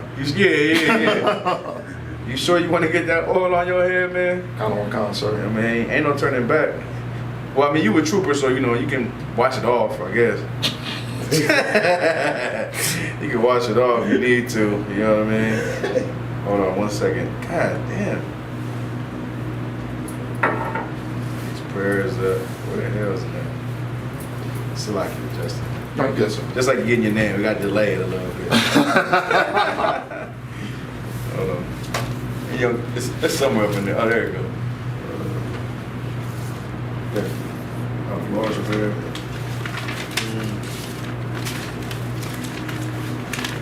There you go. Most High. All right, Most High in Christ. We're good now. All right, brother, you been doing a hell of a job. You know what I'm saying? Everyone sees it. Y'all, everyone in the room see it, right? The brother been dedicated, been excellent. You know what I'm saying? Doing amazing. And I wish Trev was here. You know what I mean? I wish the brother was here. We do it together with both of y'all. I mean, we do it on Saturday with him, right?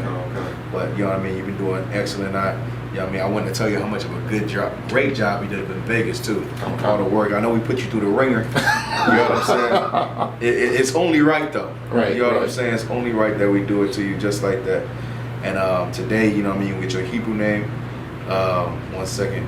Let's see. I'm sending it to Dr. 1. Dr. 1 said it to be right.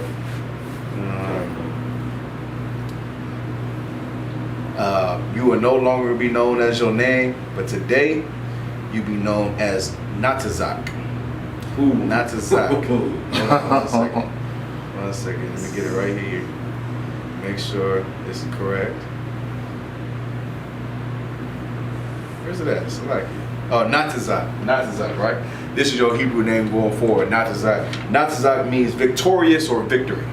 You know what I mean? So that's your name going forward. You know what I mean? You poured the oil on his head already? You know what I'm saying? So you'll be known as Trooper Natazak from now on. You know what I mean? No more of that other name. All right? I'm gonna say the prayers up here, me and Dr. Juan. When I point to you to say your name, you know your name? What's your name? Natazak. Natazak. Natazak, alright? Yabaraka Yahweh. Yabaraka Yahweh. Wayashamarka. Wayashamarka. Ya'or Yahweh. Ya'or Yahweh. Punyaw. Punyaw. Alyaka. Alyaka. Wayakunka. Wayakunka. Yasha'ah Yahweh. Yasha'ah Yahweh. Punyaw. Punyaw. Alyaka. Alyaka. Wayashumlaka. Wayashumlaka. Shalom. Shalom. Yahweh. Yahweh. Ba'ashim. Ba'ashim. Yahweh. Yahweh. Barak. Barak. Rapah. Rapah. Magun. Magun. Magun. Magun. Natazak. Natazak. Natazak. Natazak. Natazak. Natazak. Ba'ashim Yahweh. Hashem Yahushai. The water on man. Water on man. What we said in the English was, Yahweh bless thee and keep thee.